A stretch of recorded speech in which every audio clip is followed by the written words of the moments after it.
Hello, hello, hello. It's another glorious day, my tea sippers, and you know what time it is. I hope you have all of your comforts together because it's time to dish tea. And you're dishing tea, darlings, with Big Meat.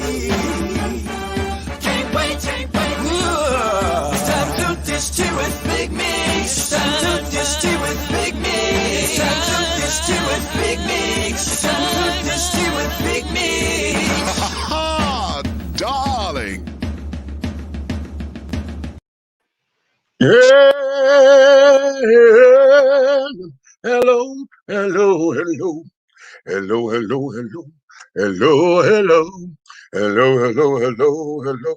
Hello, hello. Hello, hello, hello, hello. Hello, hello. Hello, hello, hello, hello. Hello, hello. Hello, hello, hello, hello. Hello, hello. Hello.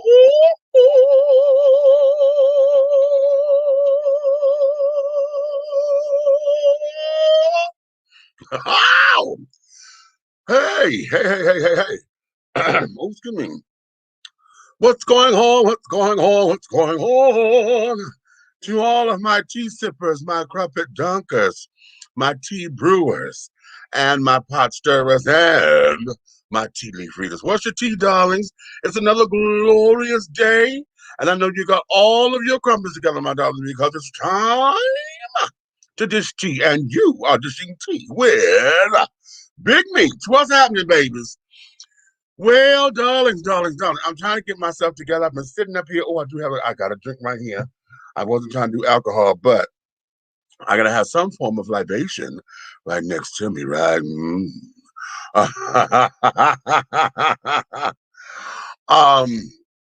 So having said all that, yes, babies, yes.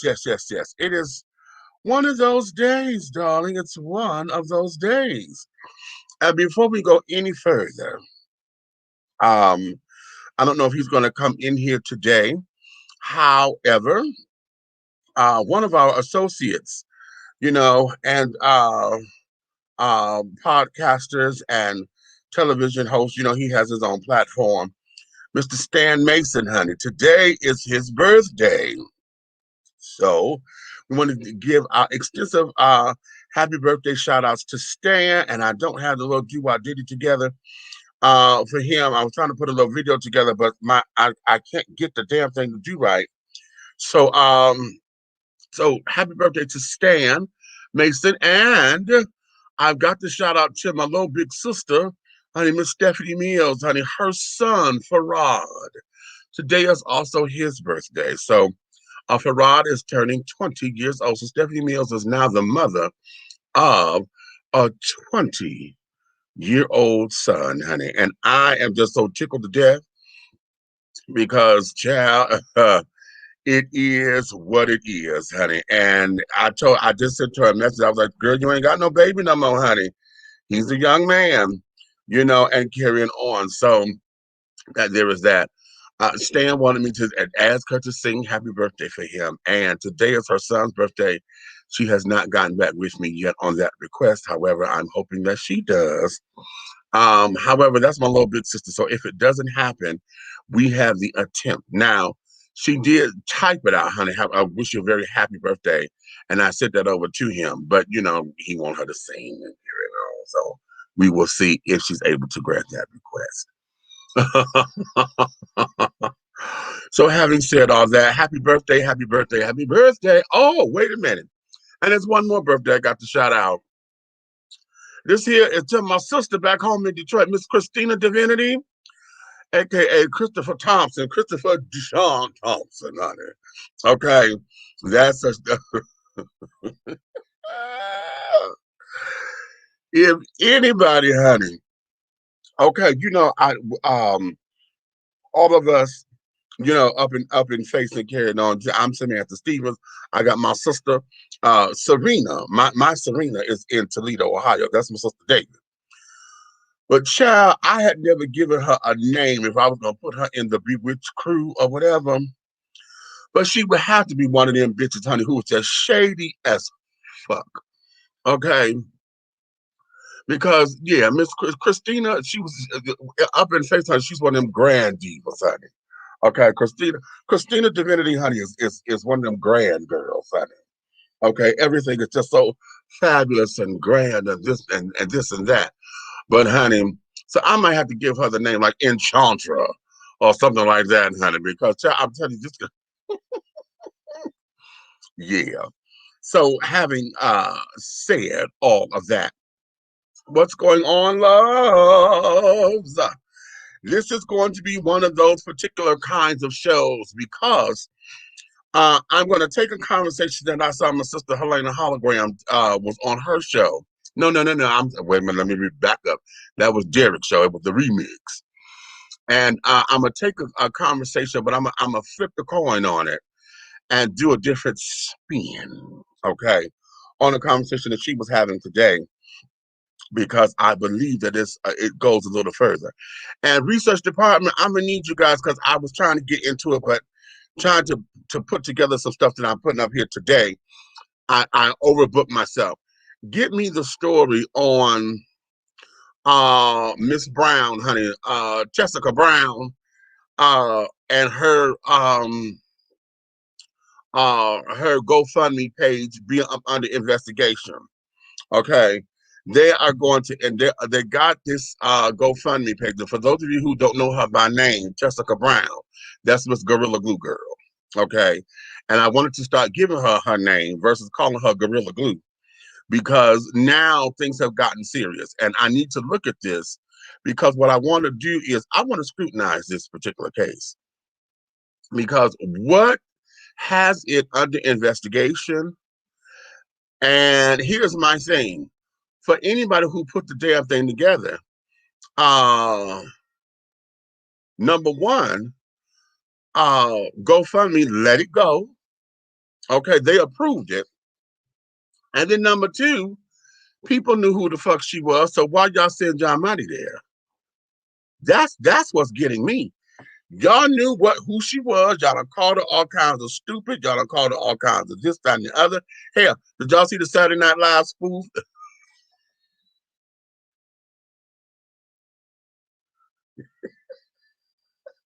Did y'all see the Saturday Night Live spoof? I thought that bitch was hilarious. I was up in here, baby. I was rolling. I was on this motherfucking couch, child. You would have swore that I was one of those. You know how you drop a battery and it just rolls off the. You'd have swore I was a AAA battery or something, rolling on the floor, child. How? Because that was so damn funny to me. But y'all know how Saturday Night Live is. Sometimes the jokes don't, the jokes may be too soon, or the audience may not. Baby, they landed, and I was cackling my ass off. But we got all that. But now this thing is under investigation. So I got to read the whole story as to why it's up under investigation. Because on the surface, I'm looking at it like this.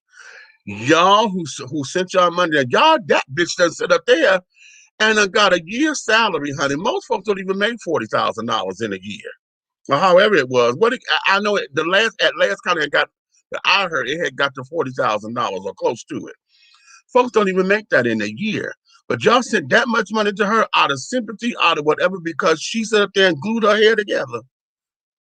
But now it's up under investigation. Why? Why now? Huh? Because apparently, if y'all gave her the money, y'all gave it to her for whatever, to do whatever she gonna do with it, right? Y'all did that. Y'all did that, knowing what the fuck it was for.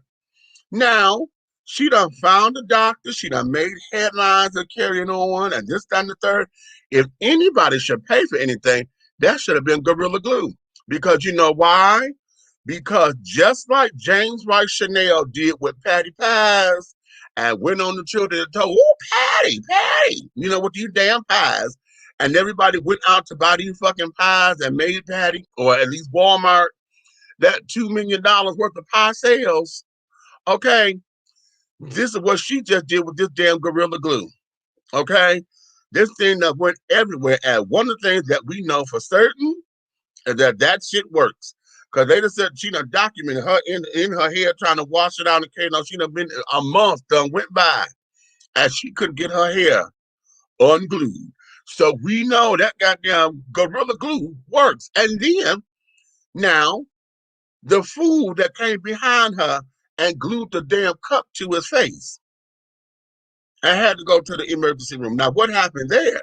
Because he didn't have to go get special treatment or whatever. You know what I'm saying? So what happened with them to where they got that off rather quickly and carried on? So there are the conspiracy theories out there that's like, what is the coincidence that the doctor that you go to just happens to be a chemist and just happen to know what the hell to do to this, and this? You know what I'm saying?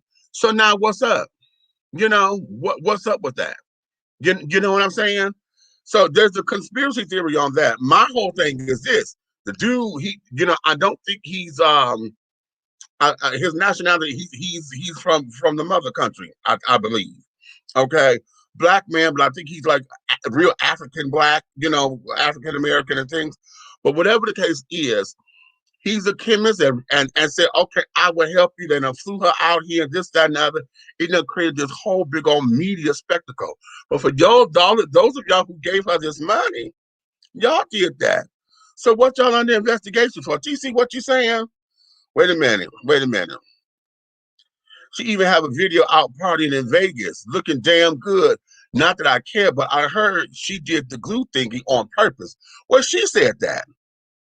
Okay, she said that. She said that, she grabbed it on purpose because she was out of hairspray. That was the whole thing. She did it because she was out of hairspray and she saw it and she was going to, doing this, that, and the other, like thinking, when this first broke, I'm sitting up here saying, I'm thinking that she did that, thinking it was going to be like other glue. You get some acetone or whatever, and it's going to come right out. Because, crazy glue bombs like that. But with crazy glue, you get some acid, you could take it to acetone. You could take it off your hands and stuff. Because when the crazy glue first came out, my mother was using it and had glued her hands together, child, because, it had dripped and it was the funniest thing. But, she couldn't move her hands. She had glue. And so she had to get some fingernail polish removed because they had all that acetone in it.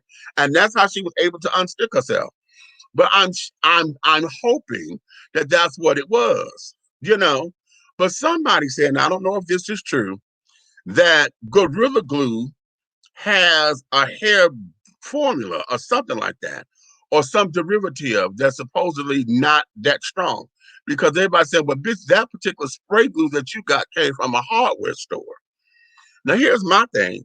Why would the Gorilla Glue in your damn bathroom in the first place? Bitch, how did you go from, I'm in the bathroom, reaching for the hairspray, but you reach for the Gorilla Glue? Or in your bedroom, or however that is. So we know it was done on purpose. My thing is, I'm trying to give her the benefit of the doubt. But all that aside, it was done, this, that, and the other.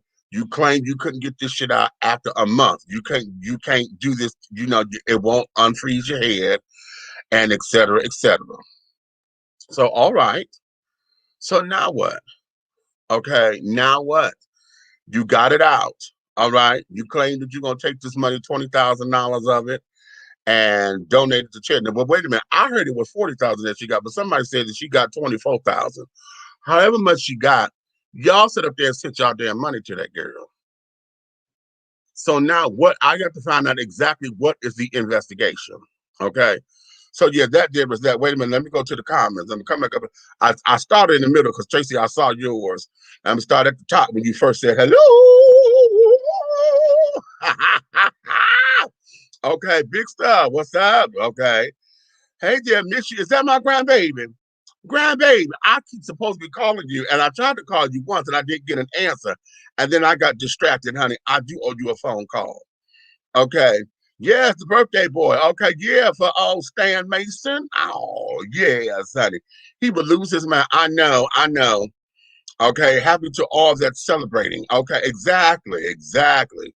Okay. Okay, everybody, hey, Rod. Okay, the Nighthawk signal just went out. Gorilla Glue girl judge, she about to go to jail. What? Hello, okay, Cupcake is in the building. Okay, okay, right. That was the one I read earlier. She even has a video. Okay. Now you got everybody doing Gorilla Glue challenges. Okay, now here's the thing. Now you know I have no sympathy on this at all.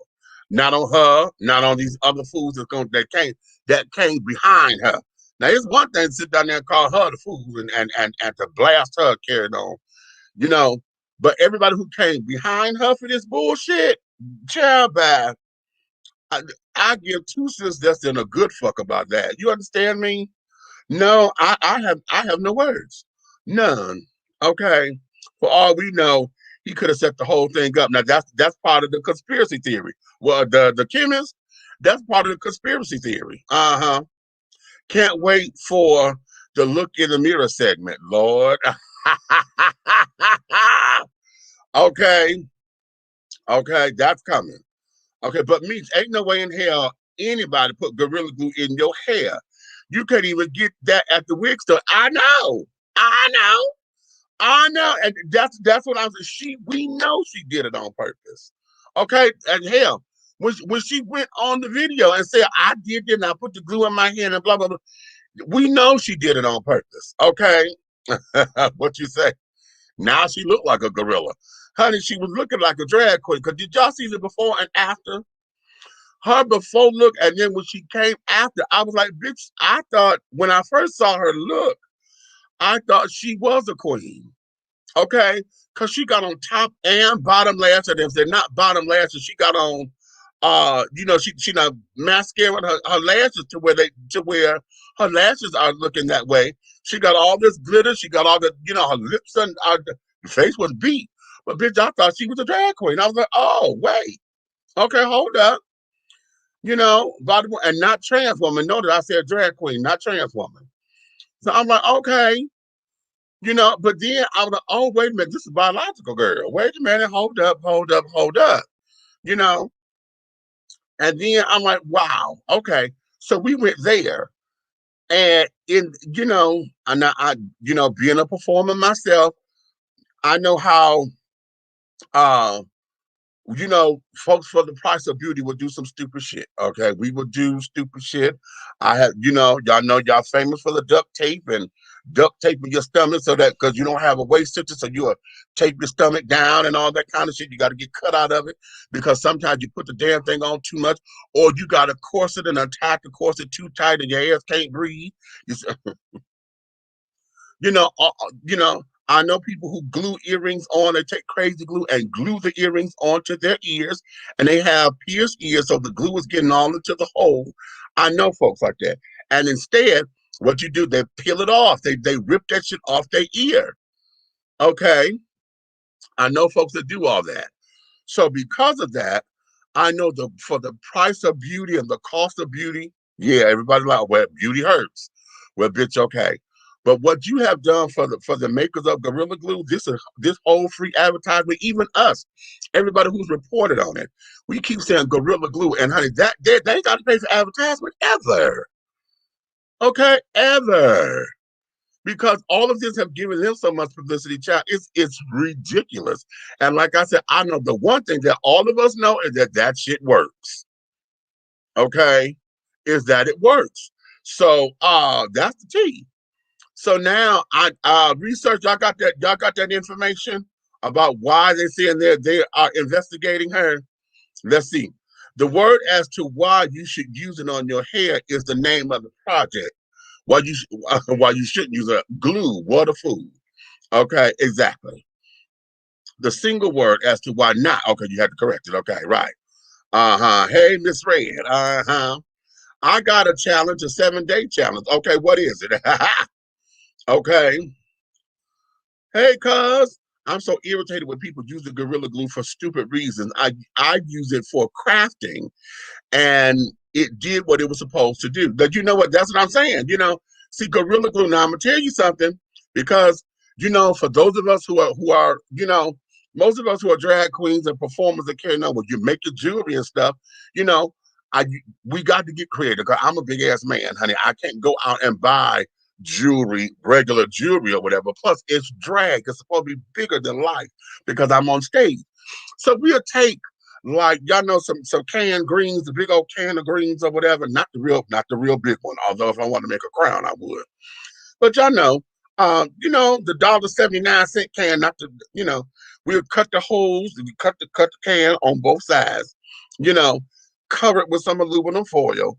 Take that, you get some rhinestones, honey, some of them little, little rock. Sometimes we get rocks, from the little dollar store or whatever, little cut glass, or you go get some real rhinestones or whatever, and you sit down there. Now, we used to use E6000, okay?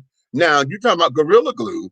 Y'all sit up there and stone the can, honey, and put that bitch on. I got an instant bracelet or whatever the case may be.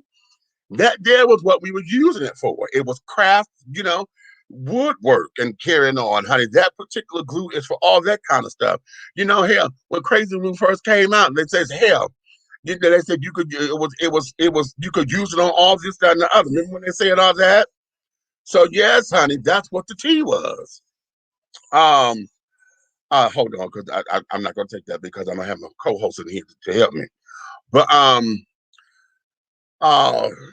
that's what that was. So if it's made to stick to fucking metal and steel and rubber, okay, they done put that on cars, girl. Cars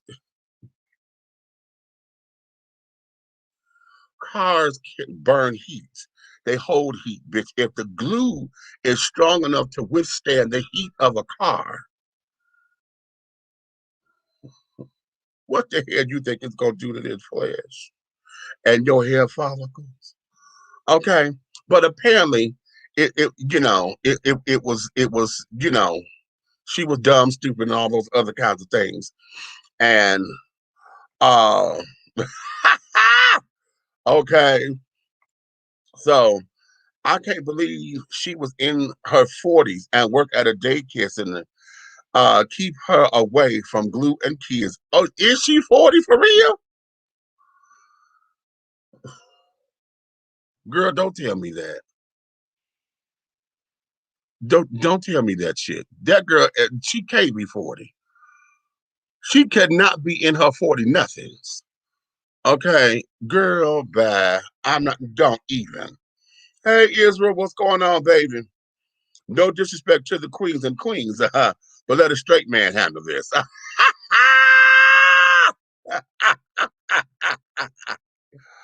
Okay, well, hell, apparently so. Okay, okay, somebody agreed with you, cuz. Okay, you process it. Okay, if my dumb straight male self knows not to put Gorilla Glue on my body, and then he zipped his lips. Shut up, fool. Hey, Helena is in the room. Okay, now her stupidity is changing one of my uses for the tape for a while. Stop it. Stop. Yes, works in a daycare center and over a cheer team. Yes, sir. Get out of here. Yeah, she's 40. I'm girl, I can't. I cannot. 7 days, no hate, no hater challenge. Do not respond to or share hate or hater comments. Ghost them crickets. Crickets silent, they ask. Now that's a challenge right there. That's a challenge. How about that? But then how do we know it's a challenge, honey? Okay. How do we know if it's a challenge? Okay. Everybody trying to call me right now, honey. No, I'm on the air, child. Now, y'all know 9 o'clock is the hour. Okay, research department. According to Atlanta Black Star, Tessica Brown is now allowed to access the funds as the investigation has now been withdrawn by GoFundMe. Really? So they withdrew it. Very, very interesting. Very, very interesting.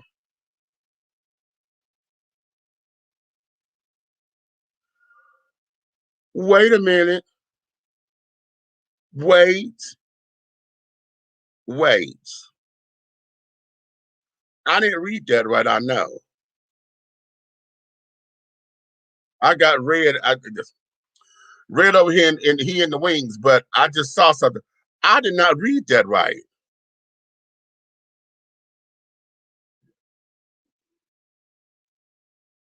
Okay, wait a minute. Hold up. Oh, okay. 2/23 to March 1st. Okay, so y'all, you want to start on Tuesday? Okay, so you going Tuesday to Tuesday, huh? Okay. Okay, what we got here? Because she said she was going to donate the money. Oh, is that why they let her have it? She never called a charity. Come on up in here, Red. And wait a minute, you ready? I mean, he may not be ready. I see him talking to somebody, but before I bring him in, I want to make sure he's ready to come on up in here. Okay, so here's where it is. Okay, I knew that was gonna be something, honey. Child, that well, that's the nasty. I can't let y'all hear that. This is the nasty stuff. I'm trying to reply. Everybody asking me, am I on the air? And etc. But nonetheless, okay, what you say? Donate to who? That's the $1,000 question. Exactly. No, that's the $20,000 question because her ass said she would donate $20,000. Okay, like this is a goddamn pyramid. Brown has announced that the funds will be donated between the Dr. Beings Restore Worldwide Foundation and 3 pet families in St. Bernard Parish. Is that the doctor that did her head? So she gonna wait. Okay, now see, here go conspiracy theory. Okay. Here's where this is. Now, see, you know what? I'm gonna tell y'all. The reason why I'm having a problem with this is because, see, now that's just up there and put this conspiracy theory right there to the test. Goddamn it! Did you set all this motherfucking shit up so that you could get some goddamn coin, doctor? Huh? Okay, here we go. Oh, love the Dishy T jersey, darling. I need a pink one. Actually, it looks like it's blue. At least in my camera, it looks like it's blue. But this is purple. Now, no, Dishy T colors are royal purple and sage green. So because they didn't have sage, they get the teal. So the numbers are in teal and the words are in teal. And then this is a purple jersey. So yeah, if y'all want one, see, these are special order. It takes a minute for these to get these back. So I'll let y'all know. If y'all want to order one, I'll get you one, honey. Okay, but I don't know about changing the color because I don't remember seeing a pink one. But you know, this is the pink and green. This is what they're gonna look like, and I'll put whatever you want on here. We'll get it. And this thing is gonna cost you like $75. Yeah, because they charge you a la carte. You got to pay for the shirt, then all the letters. Then yeah. Okay. What you say? That part. I want to see a receipt. Yes, that's correct. Yes, Being is the doctor. Okay, okay. Wait a minute. What was this? Okay, that's the link, honey. Okay, that's the link to the story. Okay. Yeah, that sounds like a crock of shit to me. To me too. That don't sound right because he was supposedly had done it for her for free because it was his whole big to do and shit, right? Now you gonna donate a girl back? Kiss my ass twice. Okay, my inner Delarise about to come out. Yeah, it looks blue to me. Yeah, it looks blue on the camera, but it's purple. It's a deep royal purple, honey. Yeah. Now that's a smart prosecutor. They're gonna let them complete the transaction, then jail them both. Okay, how about that? Okay. Hey, Road, what's going on? Come on up in here, Red. Come on up in here. Come on up in here. What's up? Well, we got a number of things to cover. But I was sitting up here. I started off with little Miss Thing, honey, because it was saying that Miss Brown, Jessica Brown, honey, aka Gorilla Glue Girl. Gorilla Glue, yeah. Okay.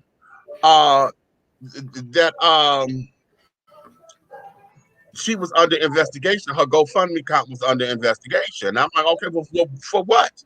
Because everybody who put the money up in there to get it to where it was, you know, they did that willingly. They knew what the fuck the GoFundMe was for because she said it there and said it. Right.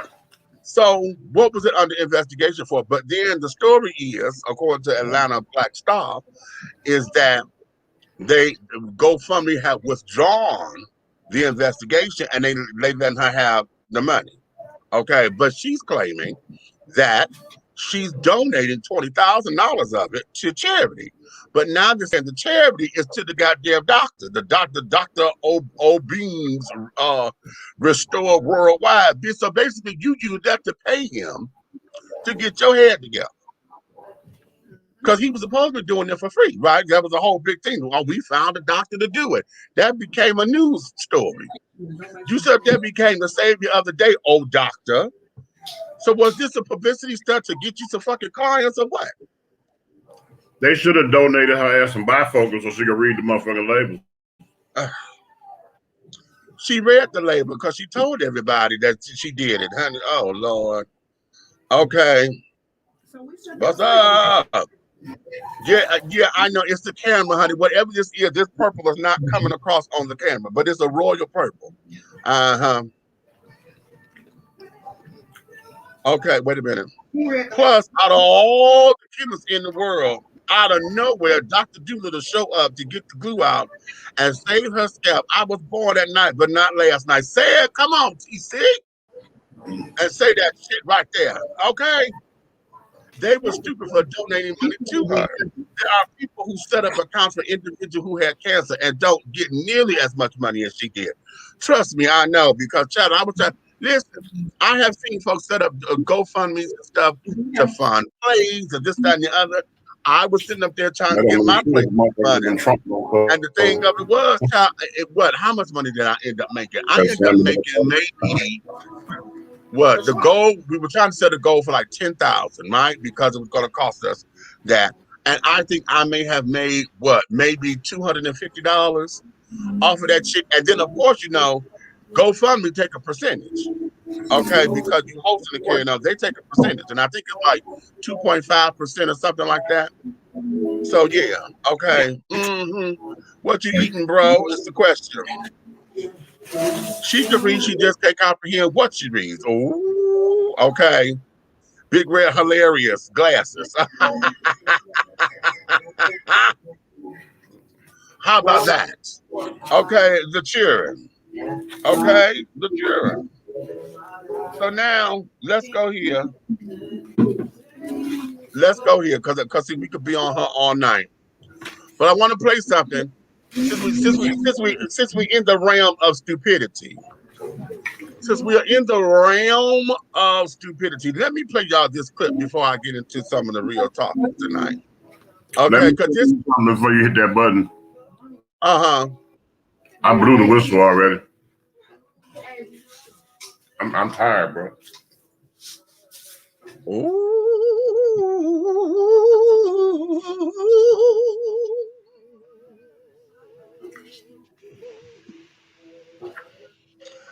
Well, I got my black, honey. Okay. Now listen, I'm going to play this just because it came across my desk. Now I want y'all to pay attention to this video now, because just this, it's going to explain itself, okay?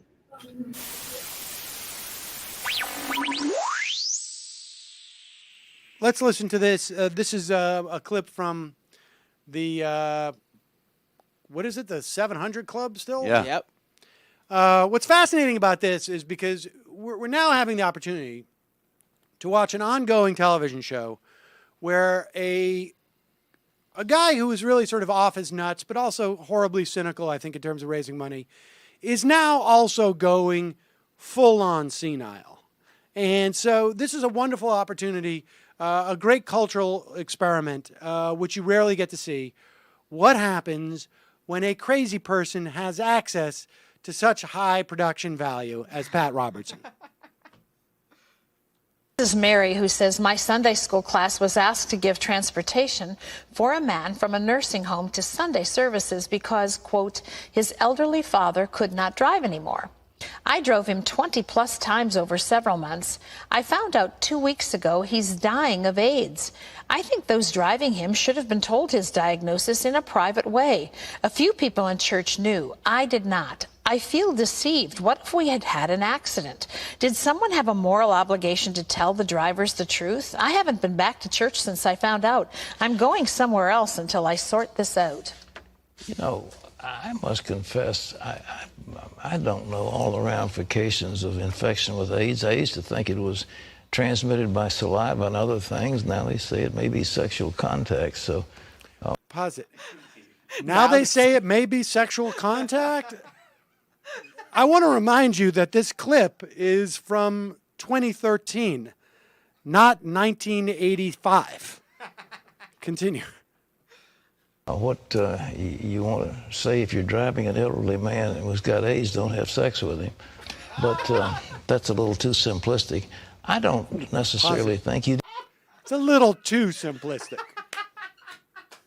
Continue. Didn't get AIDS, so unless there's a cut or some bodily fluid transmission, I think you're not going to catch it. But it's a horrible thing, and I don't know what to say. There are laws now. I think the homosexual community has put these draconian laws on the books that prohibit people from discussing this particular affliction. You can tell. Now, that's why, shortly after this clip, the police came and arrested Pat Robertson because of the SWAT team. Because the SWAT team came in, because the gays had made it, you're not allowed to talk about that thing. Somebody got a heart attack, you can tell them they've got high blood pressure, but you can't tell anybody they've got AIDS. So I don't know, you see, you didn't catch anything, so keep going to church and praise the Lord. You got any thoughts on that one? Well, you know, I think you were doing a good thing by transporting this man. I have known many people with AIDS and have never felt fearful, you know, of a scenario like this. I think even if you'd had a car accident. You know what they do in San Francisco, some of the gay community, they want to get people, so if they've got the stuff, they'll have a ring, you shake hands, and the ring's got a little thing where you cut your finger. Really? Yeah, really. I mean, it's that kind of vicious stuff, which would be the equivalent of murder. Yeah. But anyhow, for that one, Pause. go back. That when that woman who is his co-host says really, that is supposed to be code for we've got to cut this out in post, right? This is the first time Right Wing Watch had a video taken off YouTube because of complaints from whatever the CBN network that they're infringing on their copyright. They've let every single video Right Wing Watch post go, but this one was taken down. I had to get this off a different site. This is not on YouTube anymore. Interesting. So, how will we put it on YouTube? We will find a way. We find ways, ladies and gentlemen. All right, let's go back to the IMs. That was so amazing the way she was just, she was like, really? Really? Cut.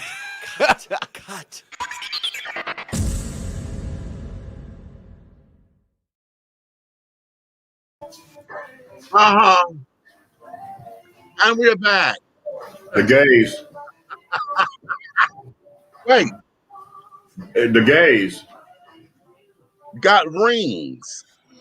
And we go and scratch your finger on purpose because we got the stuff. Who are the gays? Right. Okay. Child, I am so outdone with all of this. Now, mind you, you heard them say that's from 2013. Okay. The reason why this has resurfaced is because Rush Limbaugh died. Okay. And, you know, over the years and stuff, Rush Limbaugh, you know, used to always celebrate when people died from AIDS and carrying on. He was very, oh my God, he was horrible. Okay. Absolutely horrible. And so now that vitriol has shown its face, and folks are saying that this has come up because of Rush Limbaugh's passing. Now, y'all know I did not talk about his passing and carrying on because this is going to sound harsh as hell, but I gave 2 cents less than a damn about his passing. Because it didn't mean anything to me. So for those of y'all who are y'all are conservatives and y'all live for him and carry on, because listen, I just read that Orlando, Florida, the governor of Florida, okay, has just let them take their flags and fly the flags half-mast for Rush. I said, what? So now his vitriol and his mellifluous voice, anti everything, and anything that was not conservative, honey, he hated, and he spoke with that kind of vitriol, and I never celebrated him. I didn't even entertain his bullshit. Okay, and so yeah, I like that. What you say? It's a non-factor. Okay, TC said, honey, I didn't speak on it because it's a non-factor. Okay, okay, it's a non-factor. Okay, it had nothing to do with anything that equates to me at all. But this particular piece, honey, with Pat Robertson, you know, I never watched the 700 Club at all, honey. I made sure that the Nielsen ratings got nothing from my house. Even when I thought that I fell asleep, bitch, if I woke up, honey, I turned immediately. He got nothing from here, okay? And it just seems as though this man is losing his goddamn mind.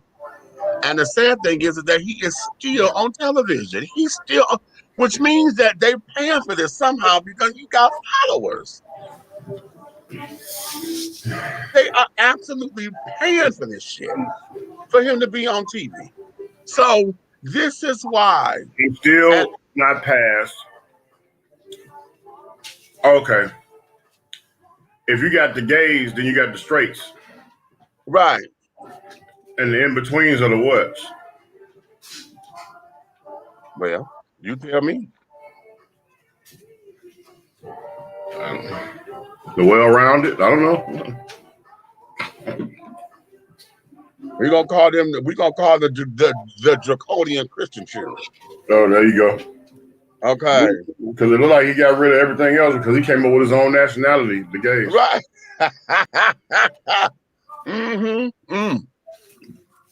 Okay, let me tell y'all something. Y'all gonna ask me what I'm eating.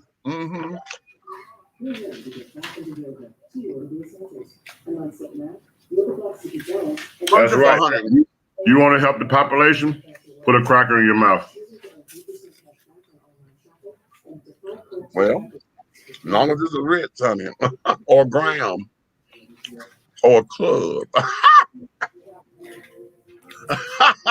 A club cracker. I'll rig up to that. Okay. But let's get into that. I didn't want to play that for y'all because of what's going on, okay? Now, let me go here because I'm playing videos and shit.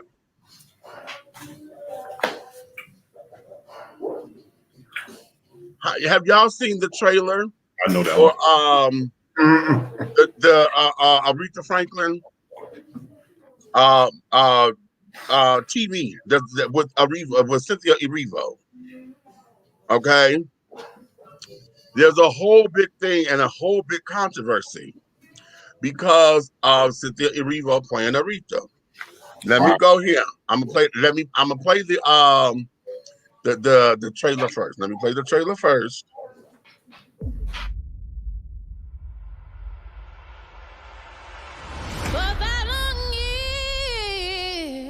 I'm writing a new song. It's gonna hit you hard. I thought you were my man. It'll get under your skin, right down to the bone. But it's gonna be a whole new vibe that brings people together. I'm just a link in your chain. Well, you only got 3 chords? I will make them sound like $1 million. Chain, chain, chain. Chain, chain, chain. In recognition of all you've done, the people of the world hereby crown you Queen of Soul. Make sure the world only sees the Aretha Franklin you want them to. You're gonna remember her name, Aretha. She's too young to go out there. You're treating me mean. Oh, you're treating me cruel. It's easier for a woman to be the helpmate of a king than it is for a man to be the helpmate of a queen. Don't let that queen thing go to your head. I'm gonna let that queen thing go wherever I want it to. Times are changing, and I want to keep changing with it. You got to disturb the peace when you can't get no peace. This is what you were meant to do. You just got to flaunt your power. There will never be another one like me.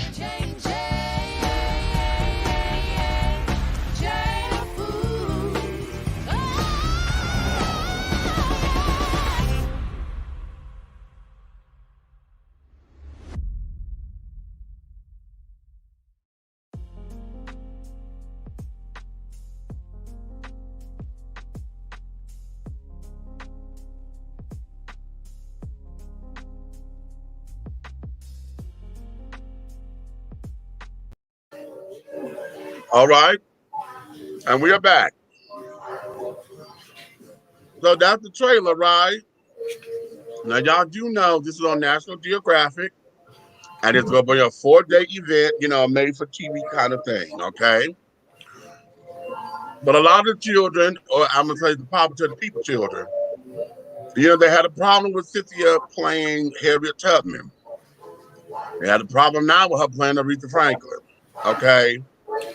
And there's a whole big to do about it. So I need to hear what y'all think about her doing this. But before y'all give me y'all opinion, let me play something, because I usually don't fuck with this girl, because I don't. Okay, I can't take her. I really can't take her, because she one of these power to the people children, honey, who gets on my nerves, just like all of them do. They'll have me. They got some good information, but damn it, they get so goddamn black for their own fucking good for me. Her, Umar, Tyreek, all of them, Lord Jamal, all the answers. They get to a point, and I'm like, okay, wait a minute, you know, turn this into something, and they got no business going.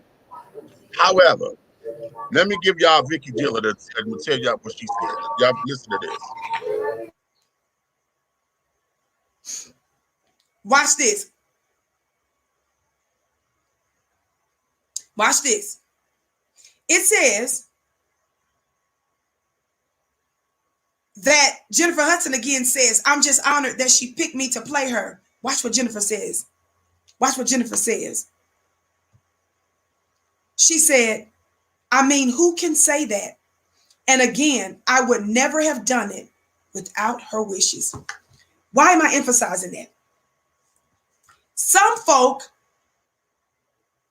have intentionally mischaracterized some of us that have objected to the likes of the Cynthia Erivo's playing such legendary and iconic Black heroes that are particular to the United States of America. Folk like Harriet Tubman and folk like Aretha Franklin.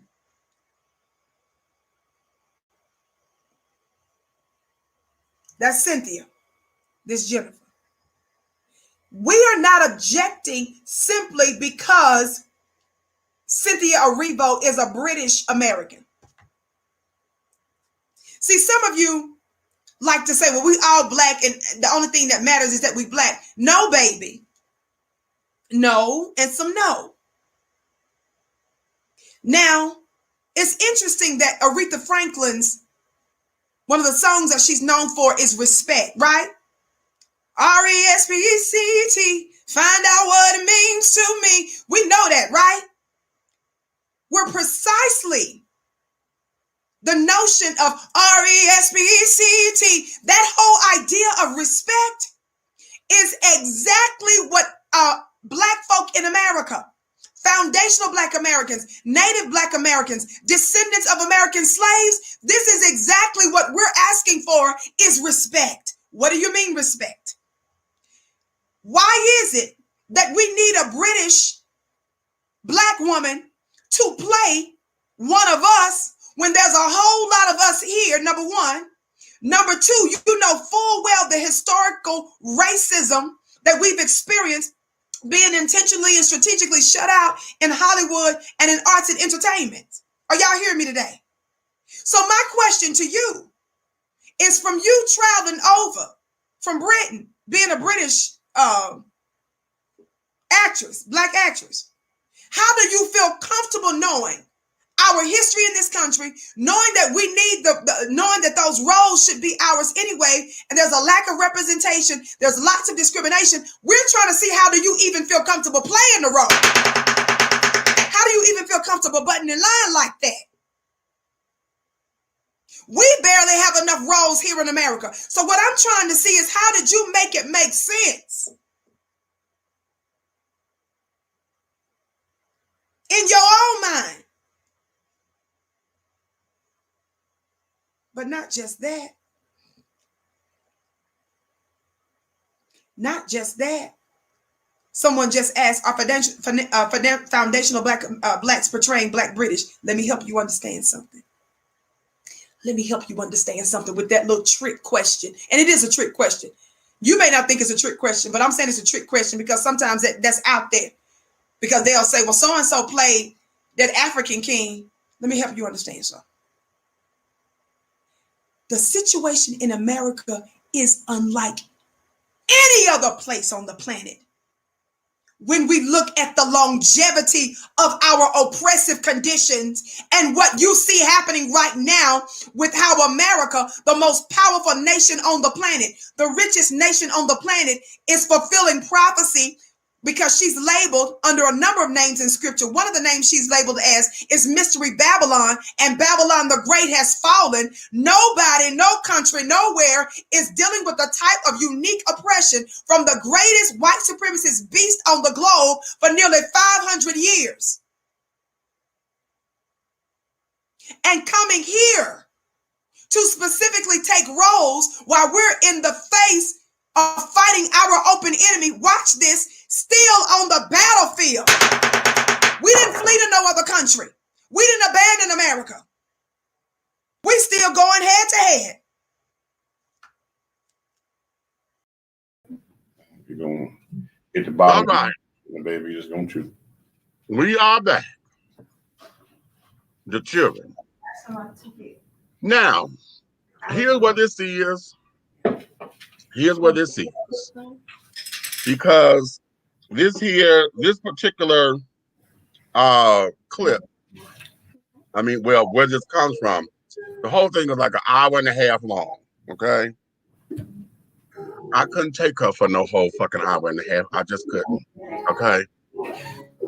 But where this comes from, we're probably like an hour into the show, and I end up fast forwarding it. I want to get the right part. Because this particular clip, I love what she's saying here. Okay?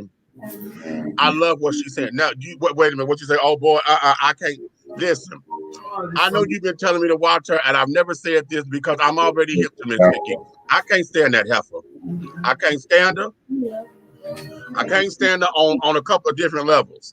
It's not that what it is that as with everybody who are power to the people children to me, they have ideas and they'll get to a point where they got me. I'm like, okay, bitch, I'm right there with you.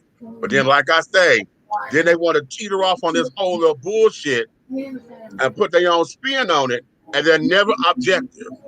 Okay, never objective for me. I don't listen to her.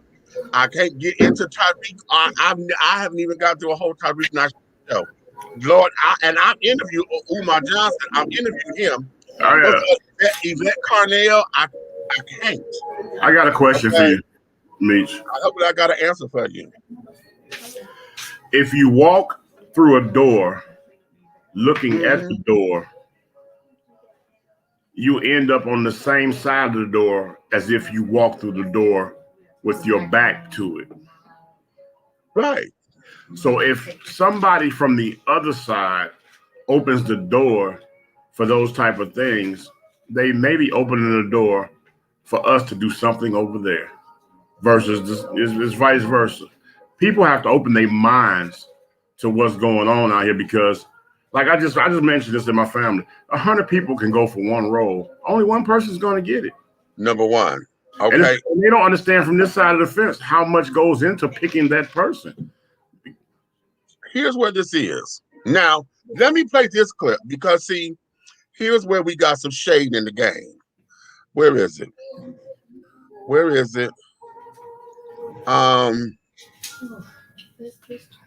wait a minute.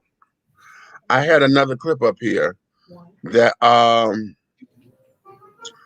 Demetrius, you didn't load it? Oh, god damn it. So you know what? My ass. I thought I had it in here. Anyway, there's a clip where Cynthia is talking. Okay, wait a minute. Let me see if I can find it real quick. There it is.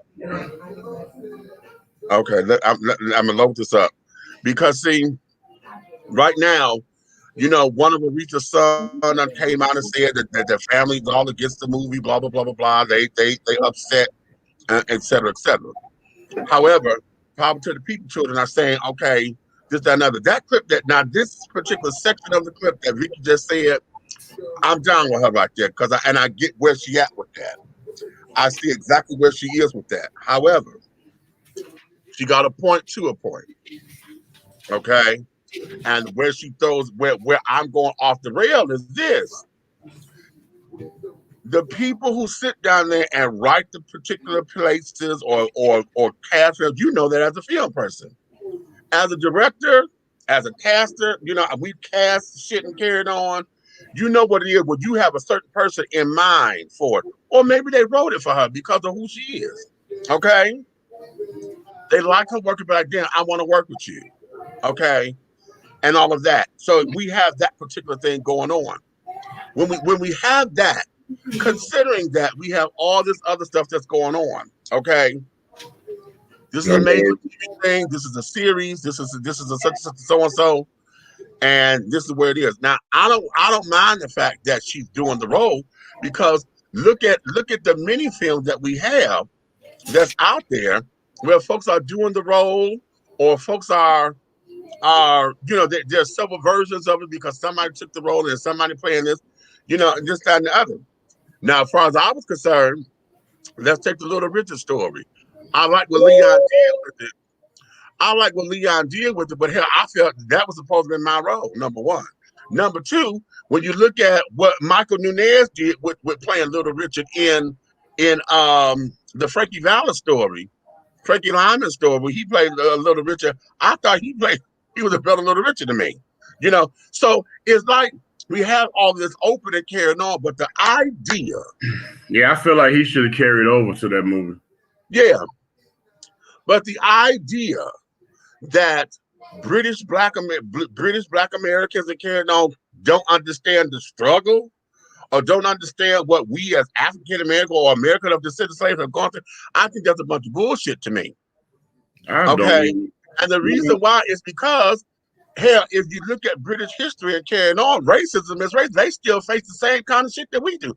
Now, they may have not have gone through the slavery portion of it that our country has gone through, but they still get discriminated against. So and then you got somebody who idolizes Aretha. You know, so she understands who the character is and this, that, and the other. That's why I'm having my little to do. But what she said in this particular clip that I played is dead on point. But let me do this. I'm gonna play this right here. Cynthia Erivo has been tapped to play another American icon, Aretha Franklin, in the new Nat Geo series, Genius Aretha. It is scary, I guess, to take on one of your heroes, another one of your heroes, but it's exciting. I guess the idea that I get to be part of the telling of these people's lives, these stories, is what I've always wanted to do. As an actress, you dream of being able to be given the chance to be a part of the telling of rich women's lives, and that's what this is, and I think I'm just excited to be able to do that. Before her untimely death, Franklin was keen on Halle Berry playing her, but the Tony, Emmy, and Grammy Award winner has gotten the stamp of approval from Franklin's family and estate.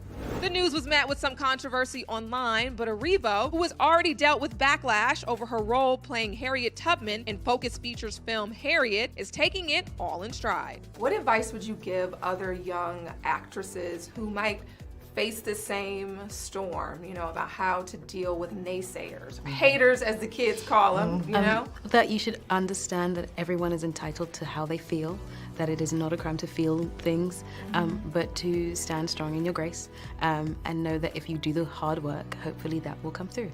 Let us know what you think about Cynthia Erivo playing Aretha Franklin and Harriet Tubman in the comments below. For HipHollywood.com, I'm Jasmine Simpkins.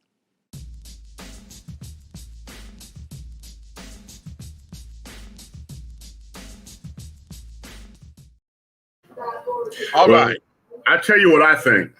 Okay. She need to come over my house and run through some lines with me.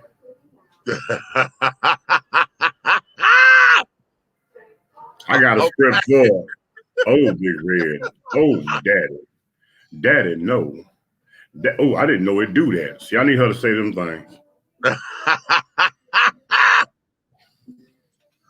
Here's what this is, because see, I'm realizing something. Who was the one guy? The black guy who played in 12 Years a Slave. That was Jada. Okay. There was controversy because he was another British black actor who got this particular role. And I know Sam Jackson was probably the only person that I heard that had something to say about it, you know. And what he said was he was proud for the brother to get the role. But he was like, you know, did it have to be him? Because there are, you know, there are black actors here who could have done that, you know. Why did I have to go out and blah, blah, blah, blah, blah. And so he said something about that. But here's where I find to be very interesting, because those who have come over here and they are now American citizens, okay, they are American citizens, okay, who you know, they're training. You hear about the schools and stuff they go through. They go on the audition calls like everybody else, okay. I'm not hearing this same shit for Daniel, how do y'all pronounce it? Kaluuya, who's playing Fred Hammond in Jesus and the Black Messiah. Okay, I'm not hearing that. And he's a British actor. He's a black actor playing the fuck out that role from what I'm seeing in the clips. Okay, so why is it that we're having this big old slam now? To Vicky's point, and to what I adore about what she said in the clip that I played, is just that over here, the powers that be, y'all know damn well that black actors here, we've already been struggling. We already have been doing X, Y, and Z, particularly since Cynthia, when her playing Harriet was directed by a black woman. That was Lemons. What's her name? Casey Lemons. She directed that. So, and understanding that, I'm like, okay, but wait a minute. You know, why was it that became an issue? So I get where everybody is going, but I'm also looking at it for talent wise, because we don't know what the audition was. We don't know who all showed up for the audition. And then here's another thing. Here's another thing that we have to look at. Most American black folks here are tired of motherfucking period pieces.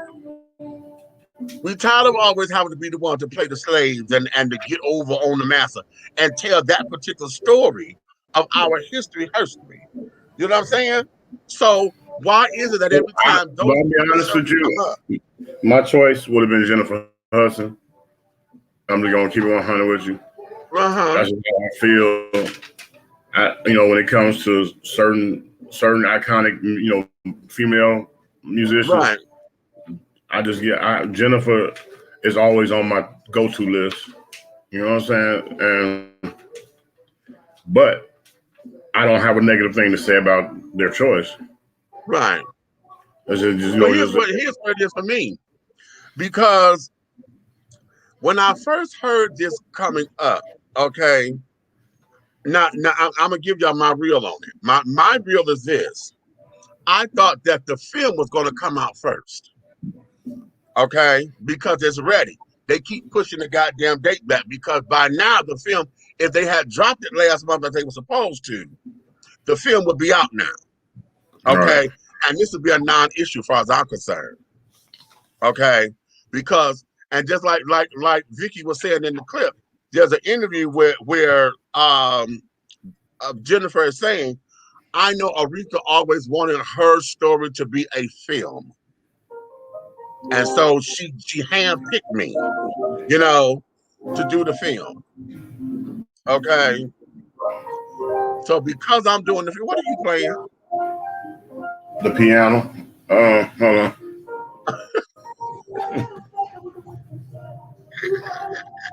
Look. Definitely said the piano. The piano. Okay. But I thought that the movie was going to be out by now, and this would be a moot point because this is going to the TV and this, that, another, blah, blah, blah, blah, blah, and all of that. Now, what Vicky said, now further along in the clip, and because I'll only give 5 minutes to put up here, further along, she said something that I thought was very interesting. And she said, well, is it ironic that they are doing this on the National Geographic channel? Not Discovery, National Geographic. Okay. I thought that was a little weird. Now, usually, National Geographic is talking about, you know, they animal wild kingdom, you know, they are jungles and care. No, they do documentaries on places and all this and the other. They're not the go-to for movies. Now, when she said that, I chuckled. I said, bitch, I can't fuck with you with that because you're right. Okay. So, there's the thing.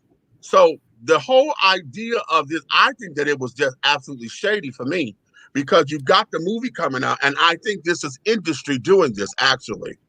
This is the business, and I think this is the point that all of the power to the people children are trying to make, and that there is industry has got to a point where now they're playing the bait and switch game. You see what I'm saying? We're now having a conversation over British blacks versus American blacks that really need not be a fucking conversation, okay? Because as far as I'm concerned, we're all part of the goddamn diaspora, and hell, we all are actors. So why isn't the scope open? Then you have them, they now push this film back and push the film and push the film, okay? They did a lot of shooting of respect down here in Atlanta, okay? Because hell, they were taping at the Fox on several occasions across from where I work, and hell, they even came over to my job a few times and filmed it at the job. So because of that, the film should have been out, but now we're sitting up here, we're about to pit these women against each other in the public. Who's the better actors? Who could this? Who's the better singer? Because both of them are singing. Both of them are from Broadway. You know, Cynthia did Broadway, so did Jennifer. They both did The Color Purple. Actually, they did The Color Purple together. Wait a minute, what the fuck am I talking about? They did The Color Purple together. Because Cynthia played Nettie, and Jennifer played Suge at the same time. Okay, so they've worked together, so they appreciate each other's talent. And now we as the public, now because of what's going on, and I believe this is industry related, they've got this whole thing now to where we're pitting these girls up against one another unnecessarily, and that don't need to be. It really doesn't need to be. Now I understand it's kind of like y'all know how they did how folks felt like the Grammys did the tribute to Aretha fucked up, and it really wasn't no tribute. But then when Black Girls Rock did it, they feel like, well, we gonna give her a real tribute. So they did a tribute to Aretha Franklin, okay, and pulled out some heavy hitters and this, that, and other the way that they were supposed to, and things of that nature. You know, to give her the respect that she deserves, and you know, for who we think she is in our world, okay. So I think this here is the same thing. You got the movie, and then you got the film. You know, I mean, the made-for-TV movie, then you got the film that's coming out. And yes, Aretha did handpick Jennifer. She handpicked her, okay? So this here is where we are with this, and I think this is becoming a moot point because now we are about to allow industry to do something that it always does, and that there is put shit into something that need not be there. Just to you know sell what I'm saying? Just to sell a motherfucking ticket, because it's all about a coin now. It's all about a goddamn coin, and to sit down there and to get ratings over there for National Geographic. I went to go look up, and I'm like, genius, what is this series? Okay. I wanted to see what the series was and who else have they done. Well, it's been around since 2017. Okay. But some of the people that they've had in there that they've done these kind of documentaries on, all these little made-for-TV movies, Picasso and the liking. You know, I haven't seen any name up in there other than Aretha that's going to draw somebody's attention and say, "Ooh," you know. So that there is where this is. So I'm like, okay, here we are. We're gonna let industry come up in here again and pick some shit that need not be there. So now, what are we going to do as people? Are we going to watch it and be like, and be in celebratory mode because they're doing something on Aretha? Or are we going to watch it? I say don't support it because to me it looks like a ploy to save the network. Interesting. Okay. That's what it looks like. How about that? I'm only going to speak from my professional side of the coin. Okay, and it looks like a ploy to save National Geographic because they ain't been making no noise. Okay. Well, wait a minute. Hold on. Let me go back up because I got the comments coming in, and I want to. Okay, hold on. I saw the whole clip, and her IG was very disrespectful towards African American people. I've been hearing about that. I haven't seen that, but I got to see that so that I could see what this is. So they can't play historical Black Americans. That's what the claim is, or folks are not appreciative if they do. She seems to be cast as Black American legends. Okay. What you say? Thank you. Okay. Some do. Right. Okay. I enjoyed hearing it. So did I. You know, I thought the script was a little weak because they made it to a musical. And that's what it was for me. Because I know she could sing, I was like, this song really didn't need to be here. But y'all did that because I know she could sing and she from Broadway. But that's a creative difference, you know. But the movie I like the movie. Okay. Of course, the power to the people to them, like, okay, she killed up everybody else. She killed all the Black folks. She standing up to the Black folks. But when the white man was there, she let him go. She didn't shoot his ass. I'm like, y'all, you know what? Y'all get on my motherfucking nerves sometimes, child. You're too Black for your own damn good at times. It's African Americans in this country that don't understand the struggles. Oh, now that's big right there. She got her nose.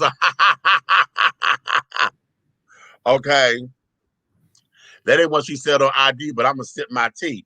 Now, let me give you credit for that because, see, I don't know when the IG was made. That particular clip came out in October of 2019, when they first started the thing. That's October 2019. I don't know when the IG was made. Okay, indeed, I'm not mad at you, Red. Okay, right. Chatwell Ejofa. Okay, yeah, that's the guy from 12 Years a Slave. Okay. Yeah. Okay. Hold on. There we go. Okay. Yes, he is. Yeah, he is kicking ass from what I'm saying. I'm going to do that. Bottom of the barrel. Okay. How many Black actors don't know shit about Black history? Can't fuck with that one. But is Jennifer Hudson the best actress for the job? For the movie, she is. Yeah, because she's doing the film. This here is just a whole nother project. It is a separate project from the film. Okay, it's a separate project from, and I'm gonna give y'all this because y'all remember the whole big thing with Halle, because everybody think it was Halle Berry, but it's Halle Bailey. One of the girls from Chloe and Halle, the sister group, the singers, who's now going to be the Little Mermaid, and we got a Black mermaid. Well, then they did that and said she's going to play in the new film. But then they did the live action on television and had that white girl and confused the shit out of everybody, didn't they? And we were like, well, wait a minute. I thought Halle was supposed to be doing this part. What is going on? But they did the live action on TV, and that came out first, right? That came out first. And then they had to sit down there and do all this explanation, you know. Oh, well, no, this is just this, and your Hallie is still going to do the movie version and blah, blah, blah, blah, blah. So it's the same thing here, you know. Before Aretha died, didn't she pick Jennifer? Yes, she did. She handpicked her. Okay, but that was for the movie, yes. Okay, Jennifer Hudson can act, but it's the director's choice. Okay, okay, yes, okay. Hey, just finished my rounds. Now I'm here. Hey, baby, what's up, princess? Yep, okay. Sister versus sister, not a good look, in my opinion. Honey, that I must share that with you, because it's not. It really isn't, and that's one of the things that I was trying to get to. Okay, okay, truth, baby. Okay, okay, we all agree. National Geographic has always been disrespectful to blacks and Africans. Remember, Africans want to act prissy over the African booty scratch the insult, but it was documentaries by National Geographic that started that. I smell something foul because Aretha Franklin was a writer during the civil rights movement. So do I. Like I said, the shade is that, you know, everybody pushing this. And because this is television, honey, they're able to go on with their damn marketing and carrying on, because now this is finna get to air before the movie comes out. And that's what I found to be the shade. I'm like, this would be a non-issue had they released this goddamn movie in January like they said they were going to. January 2020, because that was already pushed back. They need, and so yeah, there's shade somewhere, and I don't know, but it's shade in the game. Okay, petty people, exactly. Okay, Halle Bailey as Ariel, yes, exactly. Okay, when is the story about Aretha Franklin coming on and getting on? Come on already. The one with Cynthia Erivo. The one with Cynthia Erivo is coming on National Geographic Channel starting March 21st. It's going to be a 4-day series. It's 4 days that they're going to tell the story. Okay, made for TV movie. Okay, headed out. We'll catch the rest on the replay. Oh, he going out and about. Hot damn. Okay. Jennifer Hudson outplayed everybody in Dreamgirls except Eddie. I'm Team Jennifer. Okay. Okay. Hey, princess. All right. There we go. Okay. So, okay. So there we have all of that. And that there is where that is, honey. So I'm just trying to get a feel, because, you know, when it comes down to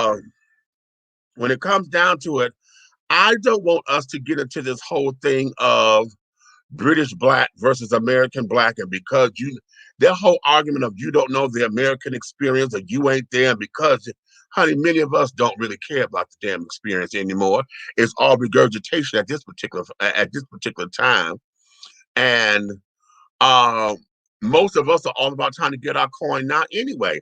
A lot of people don't care about history and trying to be accurate and stuff until it comes down to it. I mean, hell, let's look at what they did with One Night in Miami, which I thought was absolutely fantastic.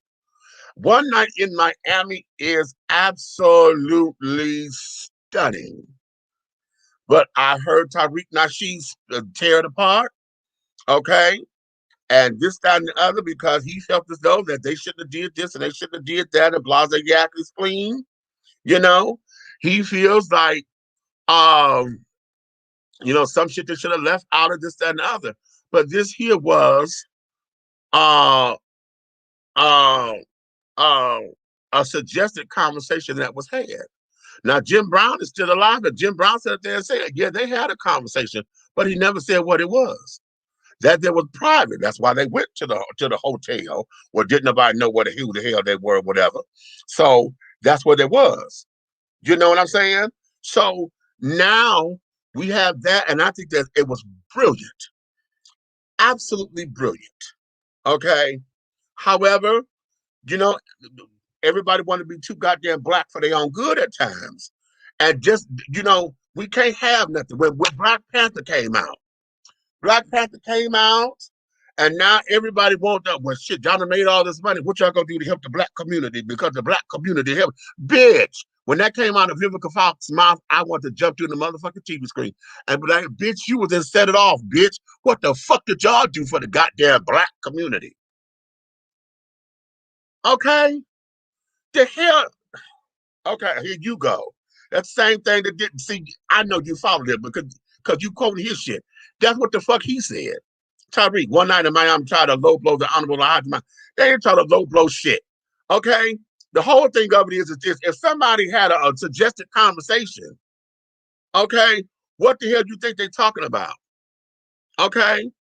If this was a suggested conversation, okay, knowing that at that particular point, Malcolm was about to dissect and leave the nation the way it was and all that shit, what do you think? Okay? I'm telling you, see, that's the shit that, oh my God. Okay, it's yeah, okay. Yeah. Oh, Lord have mercy. Okay. Made for TV and movie are two different things, and the cast will not be the same. Exactly. Sorry about my sloppy voice texting. What's your ebonics? You're stupid. Okay. One Night in Miami was a fantastic story. It really was. Okay. Very rarely will you see the same actors and actors in made for TV movies and a movie. Of course, child, of course. Now you will see it on Broadway. You see the Broadway actor coming from the stage to do the movie. You see that often. But yeah, she was in Soul Food. Who? Who was in Soul Food? Right. Okay. Okay. Wait a moment. It is me, but now people chipping on her because of what she said on Saturday Night Live about Gorilla Girl. That's what SNL do: mimic and make fun of others. Oh, you talking about Regina King? Girl, bye. Okay. And you know what? I'm not gonna even entertain that bullshit. That was funny as hell. That was funny as motherfucking hell. And the thing of it is this: all of us that sit up there, we don't call her stupid, we don't call her dumb, crazy, fool, we don't call her all kinds of shit. Okay. And oh, you talking about Vivica? Yeah, she was in Soul Food, the movie, right? The movie, and not the TV show, right? Okay. Because the role she played in the movie, that was Vanessa Williams who played it on the TV show. Yeah. Okay. It was funny. Yes, the hell it was. That shit was funny as fuck. Okay. And she sat there with that guy. That was funny. Okay. However, we got people now, we're just in the era right now, and I'll be glad when it changed over to where we balance out. Because everybody wants to sit down here and act like they too goddamn sensitive for their own good. And I'm going to tell you, I'm going to say it like this, I'm going to say it like this, I'm going to say it like this. And that comes from the goddamn alphabet children. Y'all know I say that every time we talk about sensitivity and freedom of speech. Because the alphabet children started this motherfucking bullshit with stuff being goddamn hate speech. Can't nobody have a motherfucking opinion these days because now everything is hate speech. Everything now is this. Everything is that. Everybody want to be too motherfucking sensitive. Now, you want to talk about pussies? Okay. Yeah. Or should I say nuts? Because nuts are more sensitive than the goddamn pussy. Okay. How about that? Okay. Yeah. Nobody has testicular fortitude anymore. Okay. Come on back because I see you back. Okay. Nobody these days. Everything now is all about this, that, and the other. That goddamn skin. Oh, I'm telling you, folks. Now we're getting into this me versus the world kind of thing. Okay. It's not even us versus them anymore. It's me versus everybody else. And nobody wants to listen. Nobody wants to hear each other out. Everybody talks from a place of one-sidedness. Everybody wants to be motherfucking right. They don't talk to be heard. They talk to be right. Don't want to sit down there and listen to all points of view to get a well-rounded conversation. It's none of that. Okay. It's none of that. And I have an issue with that. Okay. I have a strong issue with that. Okay. Because the art of conversations, The art of conversation is being lost because everybody in their motherfucking feelings. Pussies take a beating, okay? Stronger than penises. Ha ha ha ha ha. Yeah, they do. Okay. No, they take more than a beating. They take a pounding, honey. Okay, and then get back up, dust it off, and say I could do it all over again, honey. Okay. Nuts cake, honey. You sit down there and graze them bitches, honey. You down for 3 hours. Oh, pounded the pussy, grazing the nuts. See? So yeah. What you say, TC? Damned if you do, damned if you don't. Fuck them, exactly. Okay. Exactly. Man. Okay. Well, go ahead. Oh, nothing, man. I'm sitting here. I'm looking at all the stuff that people complain and gripe about and everything. But nobody focuses on the big picture of the real shit. Do you realize what can happen for black women in cinema if motherfuckers embrace this situations? Mm-hmm. You understand what I'm saying? Uh-huh. Not just black women, you know what I'm saying? How many people protest against Israel? How many protests against what? It wasn't it was Elder. Idris? Because when you hear him talk, because it get wet, don't it? See? Okay. You cool Everybody with that. talking about, right. Everybody cool with him because he wasn't cool with it. See, and this is where I'm going with that. This whole bullshit about British Americans and London Americans and everybody are coming over here. And they can't relate because they don't know what the American experience is in this country. Is bullshit. That there is bullshit. Because like I said, they come over here, they done became citizens. So number one, they're going to learn it because number one, they're going to know the difference immediately what racism is in this country. Number two, they're going to get down and hell, when you start dealing with Hollywood and this, that, and the other, and shit start to come about, you start to do these particular characters and got to do your research, you're going to learn very quickly. Okay, excuse me. When you take that citizenship exam, isn't Black history on there? I've never taken it, so I couldn't tell you what that is. I believe there's some questions on there that would raise an eyebrow for somebody who has never experienced. Right. Okay. Oh, that's good. What you say, Amistad? Never said. Yeah. Ah, come on, book. Right. Enough said. Okay. What you say? Why I get mad with what Regina did? All she done was shit about the Gorilla Girl. Okay, the Gorilla Glue girl. Okay, right. Okay. Nikki, I was in T24/7 earlier and seen you on the panel cutting up about Nature Boy. Refresh every 30 days. They get a new one. I got the same old dick. You dumb book. Black America being black is going global. Okay, right. Snap that pussy back. Ding. Okay, right. Are you ready to come up in here, girl? I'm gonna cut the thing then. Uh-huh. I was in the comments, but I seen somebody say they saw me over on the T.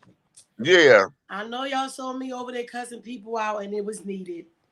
So I ain't gonna apologize for it. They got on my nerves, and I cussed their asses clean the fuck out. Sure did. Well, I'm glad you're here because we just got on the subject of pussy snapping back every 30 days. And Well, wait a minute. Can I send Medusa this link? Yeah. I don't want to be because it's cupcake in the house. Somebody, what the fuck? Y'all just well, there was no ambush me? pussy here. Now that you're here, you can speak on it. Okay, Medusa. You so damn stupid. I'm about to send you this link. I think these niggas trying to ambush me. Talking about pussy snapping back every 30 days.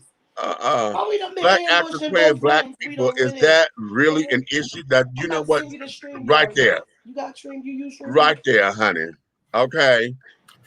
Nikki, Well, we what were about the saving the question role covered? for you. We didn't You want was- to go to get nobody from Britain to explain us about the snapping back of the coochie. Well, y'all Okay. know I don't hardly ever had damn sex, so I'm assuming my damn coochie is always snapped back. What the fuck? Okay. There's your What about the uncles in here question with that mess. Don't blame in it deep on cover me.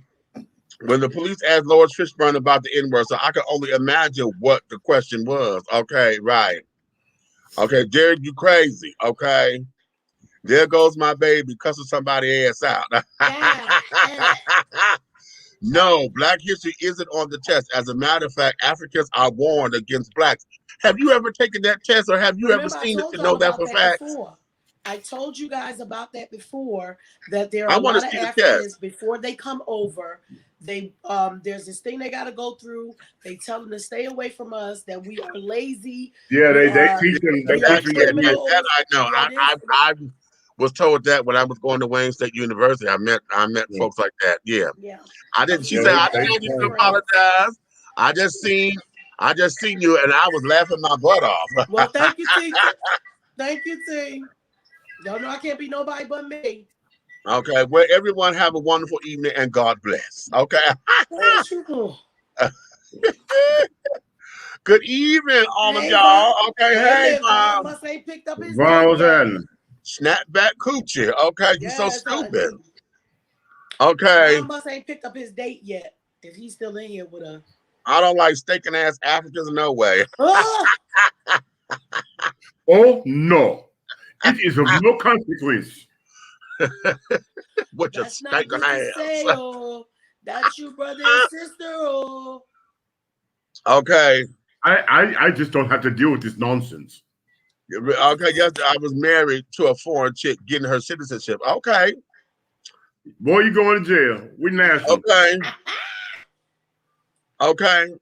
So no, because see, no, I asked that question not to be it was to be shady because I know this fucker like to throw shit up in here. But I do want to know if you've seen it for real, because a lot of folks will sit down there going on implication and won't have no facts to back it up.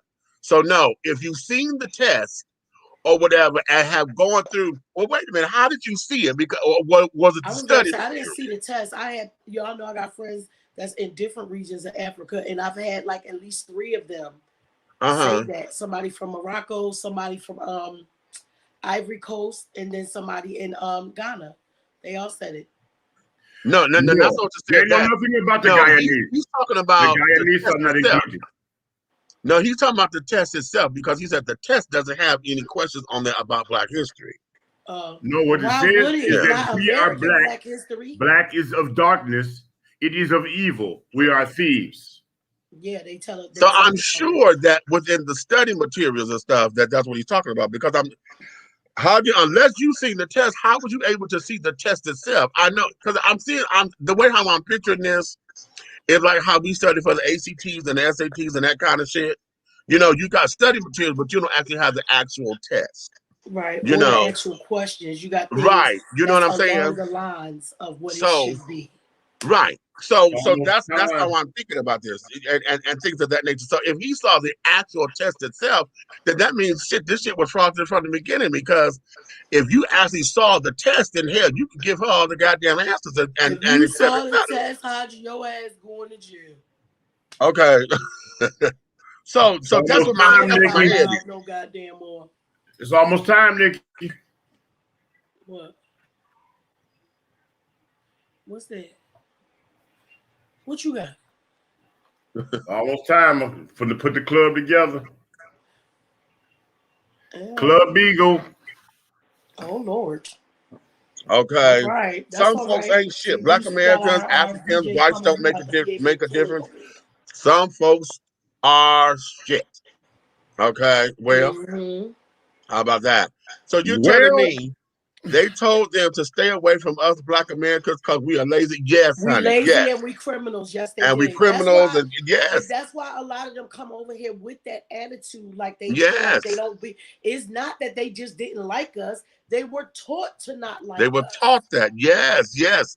I've been told that, like I said, when I was going to Wayne State they University, they still do that shit. Yeah. Don't say they were. They still do that shit. They have not changed that shit at all. Okay.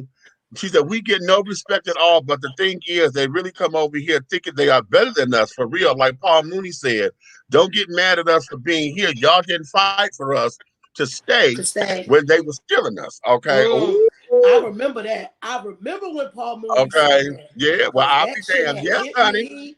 That Now thing hit listen. different. Listen, I want you have to go over and when you look at some of the shit that they get in their news about us. Okay, it's Y'all know they media get all the manipulation and stuff propaganda. because The they propaganda get a of lot it of all shit. is Yes, crazy. listen, I got to find this. I'm gonna find this in a few minutes. There's a link that I got to find. It's a Chinese. It's a Asian. I won't say Chinese. It's an Asian sitcom. Mm-hmm. Okay, and it's called My Nigga. I know the fuck you lying. No, I'm not. Girl, when I saw it, honey, I howled, and I didn't know to be insulted or to be like this is. I didn't know because I was in such a space to where that's the tagline. The tagline is the mama and the daddy and the kids. It's that's how they my nigga. And that's the punchline. I'm gonna find it. I'm gonna find it on the commercial break. Please Okay, find it. I'm gonna Lord, I find just it on got the a commercial goddamn break. headache. I just And got I'm a gonna put it headache. up in I here just because got a baby, headache. what I I tell you, promise you, I just got a headache. listen, it baby. Okay, yes. Wait a minute, you know what? Fuck you. And you know what? You're gonna make me cuss your bitch ass out. You're gonna make me cuss you the fuck out. Yes, Florida Evans, Demetrius Evans.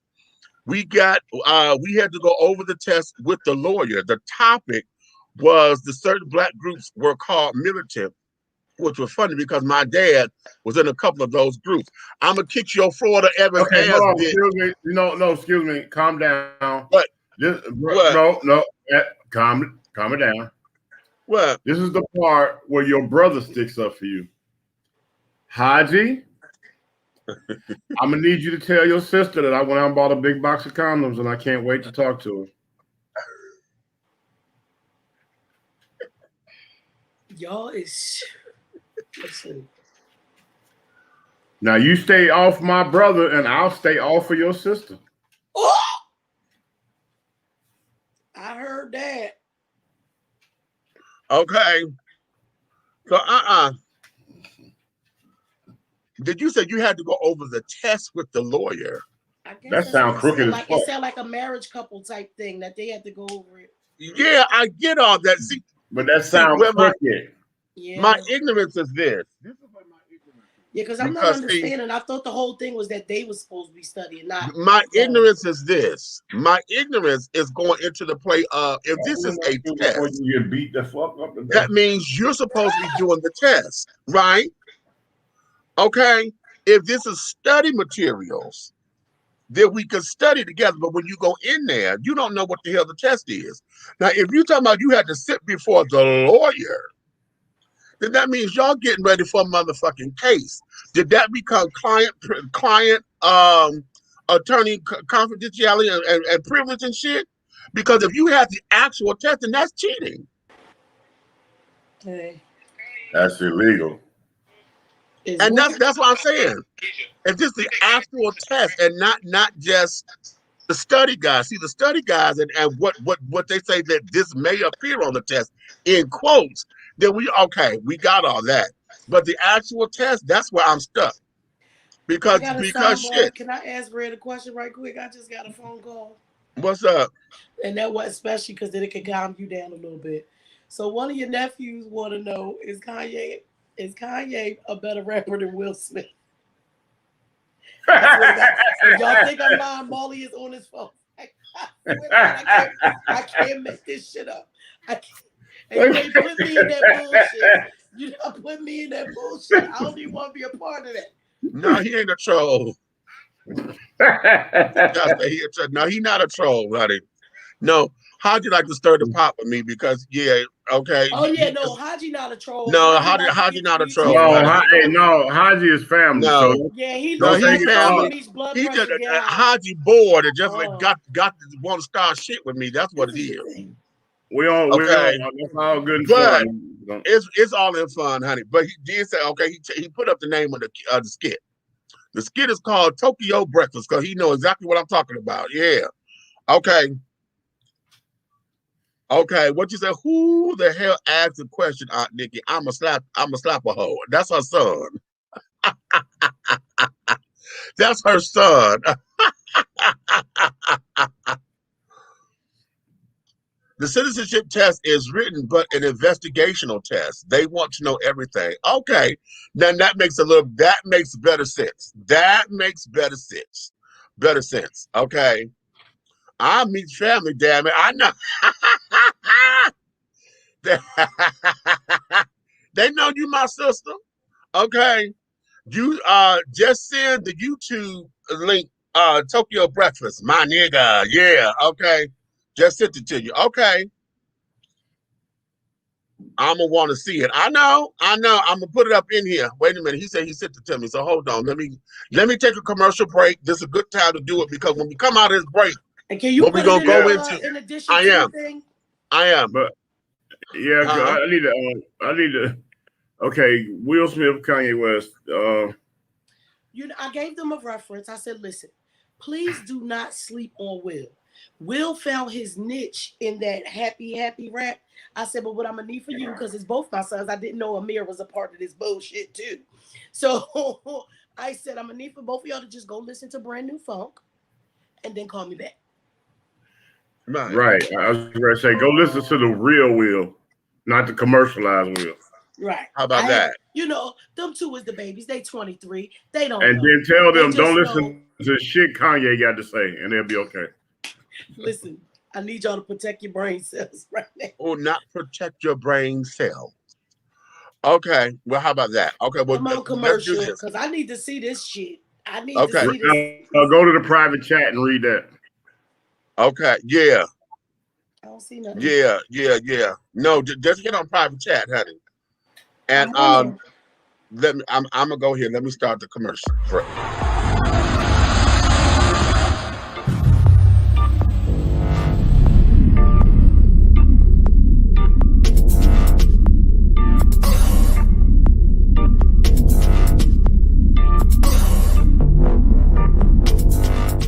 Come on now. Okay, black on. Get into it. Black on. Look at that. David Ford right there. That's his thing.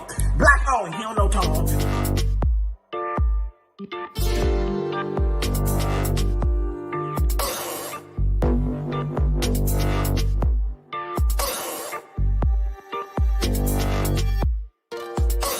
Look at that. David Ford. That's his thing. He don't know Tom. Yeah.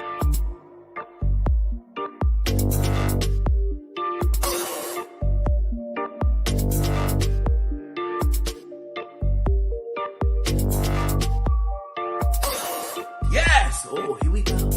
Oh, I can't see the demons. I can't see the demons, but I can see the light. We are creating black luxury across this country.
I am Audrey Jackson.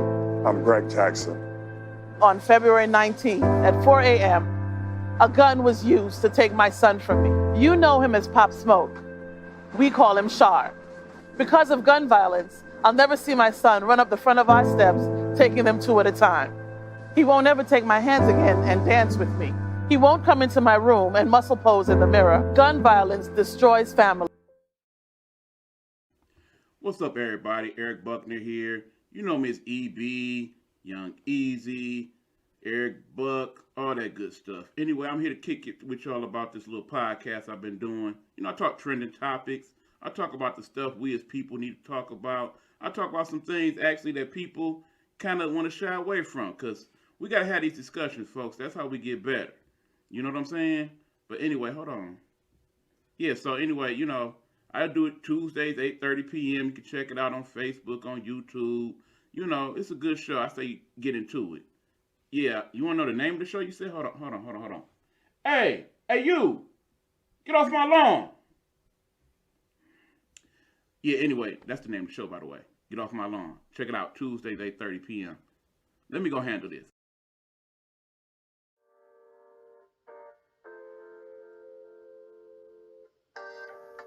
Hello, and hello again. Hey, I'm Helena Hologram. I'm your host of that wonderful show that comes on every Monday night at 9 o'clock p.m. sharp on Facebook Live and YouTube Live.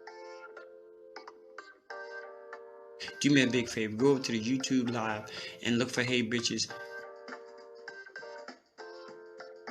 Like the video and subscribe so you can become a member of the Hey Bitches Live page.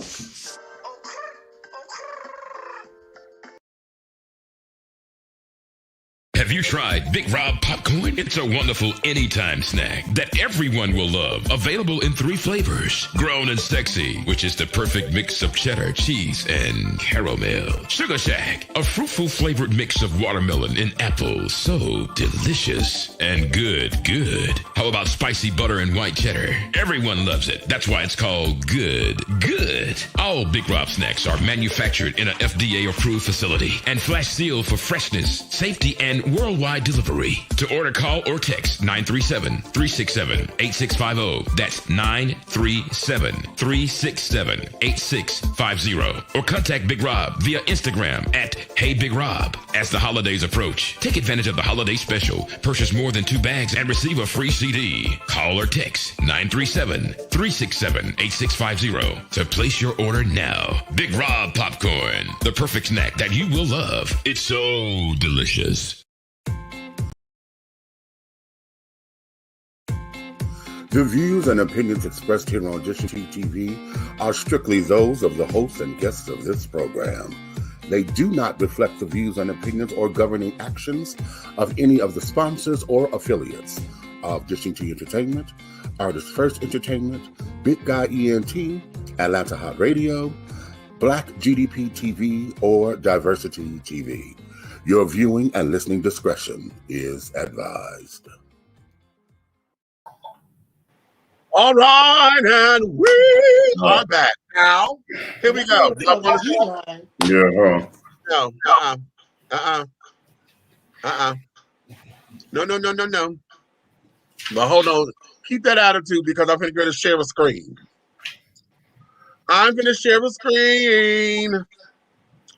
And I want y'all to get into this, honey. Wait a minute. Make sure I share the audio. I want y'all to get into this. Y'all ready? And here we go.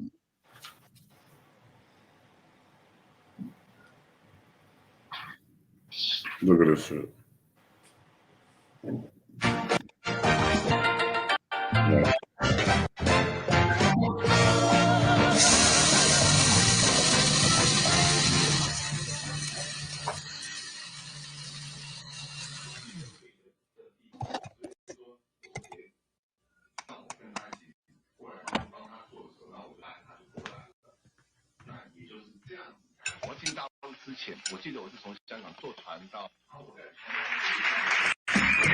Good morning, nigga. Good morning to you, nigga.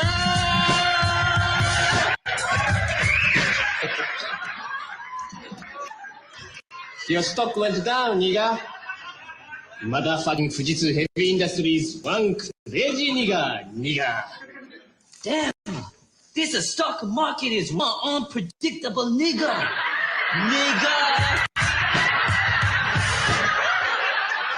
Hey, Mom, what you cooking? Your favorite, nigga. Chicken and waffle. Bitch, you my number 1 nigga. Hold on, my niggas. What's missing here? Are we some dumbass niggas or what?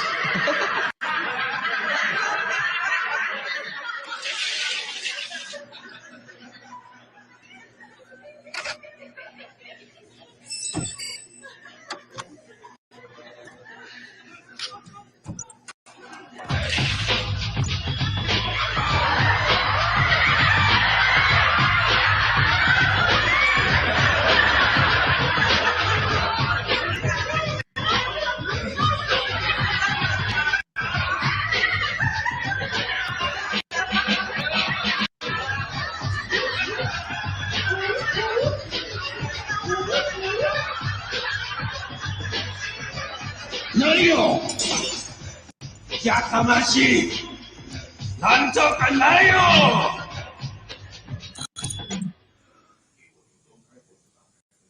What's up, niggas?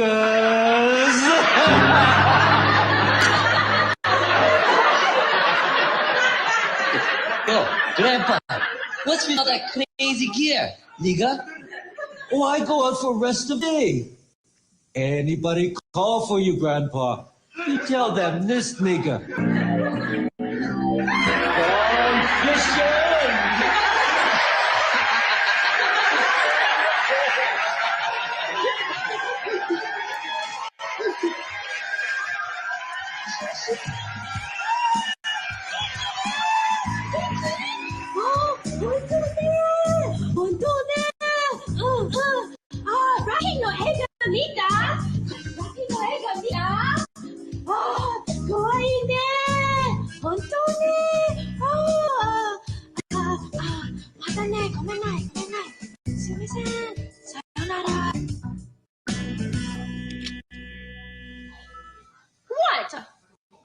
What?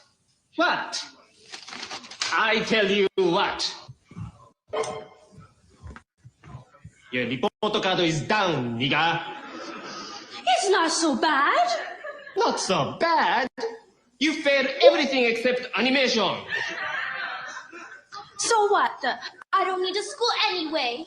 You don't need a school. If nigga no go to school, nigga no get a job. If nigga no get a job, nigga no make no money. If nigga no make no money, nigga no be able to afford BMW 7 Series, nigga.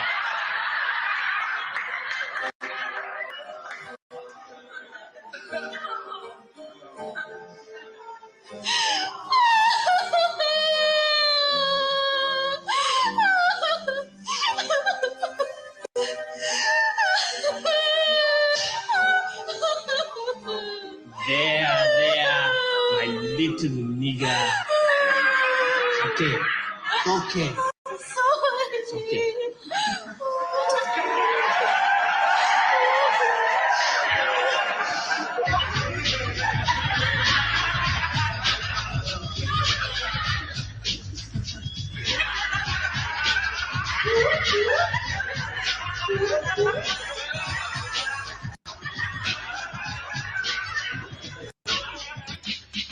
Yo! Did somebody order a case of 40s? We did, nigga!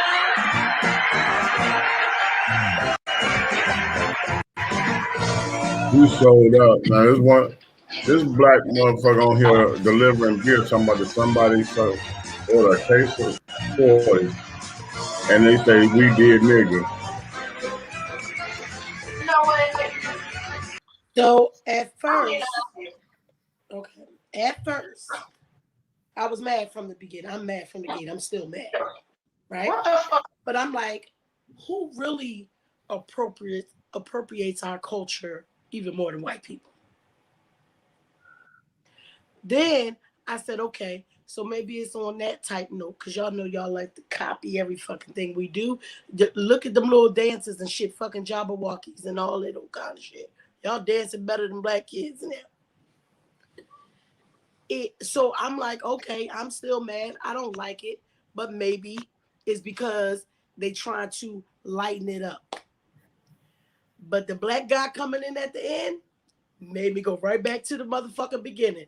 Y'all knew what the fuck he was saying the whole motherfucking time, and he was the punchline so that y'all could say it to him. I'm strangely crying. We need to fix our image, plain and simple. That comes from us making light of that shit. Serves us right. Nigga better go to work. Okay. I don't. That shit was not I funny. kind of disagree with that last comment a little bit, only because we've had to turn those negatives into positives. Do I think us turning nigga into an endearing term is that good of a thing? I'm conflicted with it.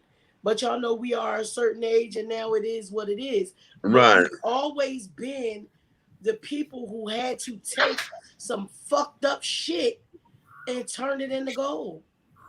I really can't be offended when we do it to ourselves. That is pathetic, and so are we. We do act like that. But not all of us. That's not a broad paintbrush, and we don't all act like that. Okay. Can we? Do I?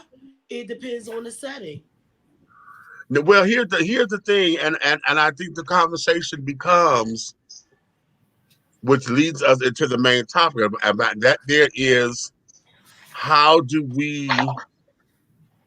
we able to look at ourselves in the mirror and absolutely tell ourselves the truth? Let me read how I wrote it up, because I want to read You know, I teach on that every morning. Man, fuck that. How about we do a motherfucking skit and upload it to their network and motherfucker goddamn call each other chinks and motherfucking gooks and all that kind of crazy ass shit. I mean, we're gonna be banned from every motherfucking thing. Watch. That's what I'm saying. Like that shit. Now wait a minute. What's happening, my pie face? And egg roll, son of a bitch, chopstick having ass motherfucker. You pay now. You pay now, bitch. Oh. Who is that? Is that one of my nieces? Our cupcake. Okay, wait a minute. I gotta call you. Okay. Let me know where you need me to be. This I wrote this up. Okay. I got me ready to go drink that drink. Y'all know I still ain't drunk and it's in my refrigerator. I'm about to go drink. Okay. Learning how to face yourself in the mirror. Okay. Why is that such a hard task?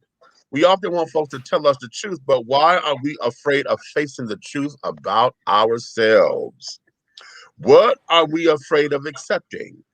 What are we ashamed of facing?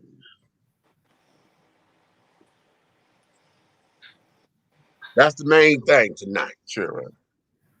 Yeah, okay, here we go. I teach on this every morning. It's my topic. I came up here. Here's a master plan. Here's a master idea. Right? You know, all the disrespectful, derogatory terms that we use, terms of endearment that we use in our culture. Okay. Let's do a 15-minute skit, but everybody got to take on a disrespectful name. I'll write that. And be addressed. Okay. All right. I'll write that. Yeah. You gonna direct okay, it. let's I'll do write it. it. Red, you handle you know damn well I got that. You and Mook handle the other just like you don't like. Okay, just like this. Here's a prime example. Meet you don't like the word punk, right? Right. So through the thing and everything, if through that skit, if every time I said something to you, I use that, yo, punk ass, hey, punk ass, come over here, punk, write it right here, right? You don't know how to spell punk, you know what I'm saying? Right. You know what I'm saying? And you could, right. You know what I'm saying? You know what I'm saying? Just like a black man don't like to be called no nothing femininity or no bitch or no hoe, you know what I'm saying? And you could be like, oh, well, bitch, I'm writing punk like you told me to write it, bitch. You know what I'm saying? Right. And the females don't like to be called no hoe. Right. If you got a motherfucking script that makes sense and it speaks volumes like that, people will get it. All right. Okay. Meet you directed, Red, you and Cole, make sure everything go right. And then at the end of it, we'll do the disclaimer like a lot of folks do. You know how they say, well, you know, if you're part of the violence, that kind of thing. Yeah, we'll do a PSA at the end and be like, yeah, we know we pushed the envelope with this because of such and so on. Yeah, we could do all that. Shit. Listen, y'all know when it comes down to pushing an envelope, I'm not scared to push a goddamn envelope. In fact, motherfucker, okay. I do more than push it, honey. I'll deliver that bitch. Okay. There you go. I delivers it because see, my whole thing is this. Okay, the only time I cringe is if it's something I don't know about, or if I think it's a little too soon. You know, let that breathe for a minute. You know, let that breathe for a minute because it won't be well received. When we're doing stuff that we know is going to go for the jugular, Okay, it's all about timing and getting stuff that's a little too soon because we want them to get it. We want them to hear it. It's just you think you know me about it, just like you don't like the word punk. I don't. Right. And that there is that tickled you, right? But you get what I'm saying, right? Oh, he think he knows somebody. Okay, okay. Well, it says people feel uncomfortable about using that word because we glorified it and make money off of it. I can't fuck with that one. Okay. Blackface merch is huge selling as a huge selling item in Japan. Okay. When bitch became acceptable, it started being used more. Baby, back when we were kids, bitch was a fighting word because you couldn't call my mama no bitch and it didn't get your ass whopped. And listen. Or cut one because Lorraine. But have bitch y'all got comfortable. Have y'all ever seen that clip of the girl? She's a comedian, but she does a clip of the word bitch in like 9 different syntaxes so that you know when you be like, bitch, she mad. Right. Bitch, she got some guys. Yeah. Yeah, right. Bitch, Yeah. you fly as hell. Right. She broke it down and it was like I said, it's one of those things where it's like, okay, you gonna give it to us to degrade the shit out of us. We gonna turn it around and we gonna be like, turn it into a so fucked up camaraderie. Now that is what the skit needs to be, because how we have empowered certain words. You know, how we have empowered certain words because we say that we take the sting out of it and we redefine the word. But just because we redefine the word does not mean the word still don't have its original history. Right. You know, and that's why folks still get offended by it or personal attachment to it. The word punk, it don't mean what the street means. The street is the word punk means a plank of wood. Okay, that's what a punk is. A punk is a plank of wood, just like a cigarette. Now listen, okay. When I got hold on. I'm saying, just like, okay, like women don't like to be called bitches from a man because it's a derogatory statement. Okay, you don't like to be called punk because of doggone what is state, trying to state. Okay, that's just like it's hard to call a heterosexual man. You call him a sissy, he gonna fight you. Right. You see what I'm saying? Yeah. So when you got punk. Now listen, punk biz or gay. When we was little, and I didn't get till I was older to know that punk was really offensive to gay men. When we said it, it makes sense now. But like if we was playing, or somebody be like, "Oh, stop acting like a punk," and you saying it to me, it meant stop being scared. Right. That's how we always took it. I didn't know that it meant that until I got older and seen how homosexual men responded to it. And I was like, well, when we say punk, we mean like stop acting like you gotta remember this, Nick. You gotta remember this. Here's a prime example scenario. Meeks, this is the second time this happened to you this week, but I need you to be a straight man right now. Okay. Okay. So here it is. I'm gonna play the alphabet.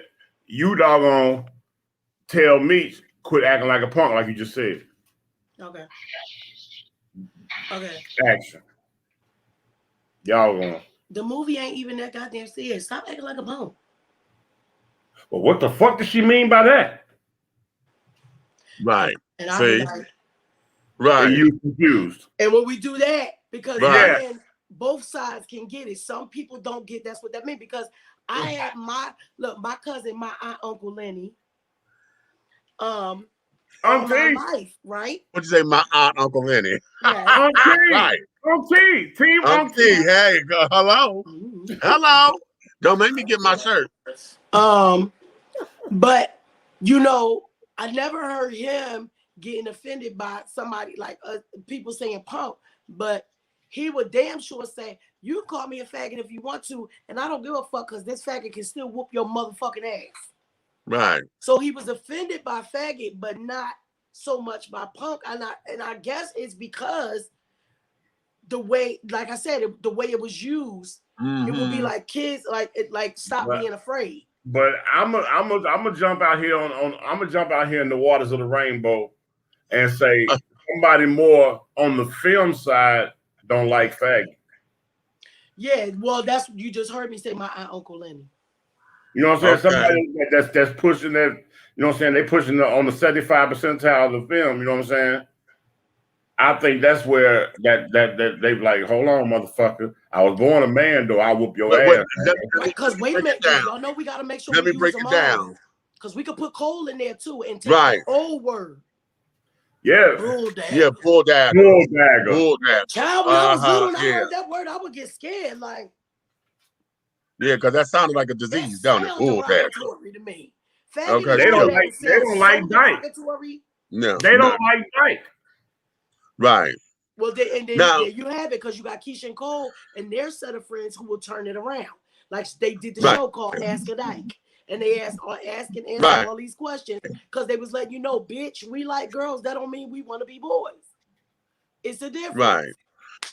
And here's the thing, because see, a lot of that, it comes from exactly how it was used and how it was weaponized. As with anything else, the word bitch, and now I'm gonna tell you a word I can't stand is broad. I can't stand when straight men call women broads. My oldest brother, God rest his soul, y'all. My oldest brother, not nobody, not even extra family. Like my oldest brother, Kevin. He called everybody a bro, and y'all know he's like 12, 13 years older than me. So when I was little, I didn't know there was nothing wrong with the shit. Because he called all the girls, bro. Like it was just a oh my God. Wait a minute. I'm having a moment. Oh my God. I'm having a moment. Bro. This fucking bro getting on my nerves. This goddamn bro. And that. And what it is, it just sounds. Well, I got to look it up. Research it. Whether they done left. But what I've always thought that it meant broad as far as they wear bras, okay, and not broad BROAD. But that's how I've always taken it. But every time a man said it, it just sounded like some bullshit. It sounded very chauvinistic. It just sounded like she was just nothing but a goddamn sex object. It had all of that wrapped in. And then men would say that shit with so much calmness in it. Oh, and my father used to say that shit, which is I tell you, my brother used to do it. Like, it was a every day, all day, every day vocabulary. Damn term. I went over that bro house and blah, blah, I would hear him in his I hate that motherfucking term. But again, it's used as weapons. Okay, for me, my dad, they do faggot a lot, but you know, and anytime my father used the word faggot, I knew he was wanting to fight. Okay, because he was saying in that tone, like, nigga, I'm gonna beat your motherfucking faggot's ass. You know. But did you know?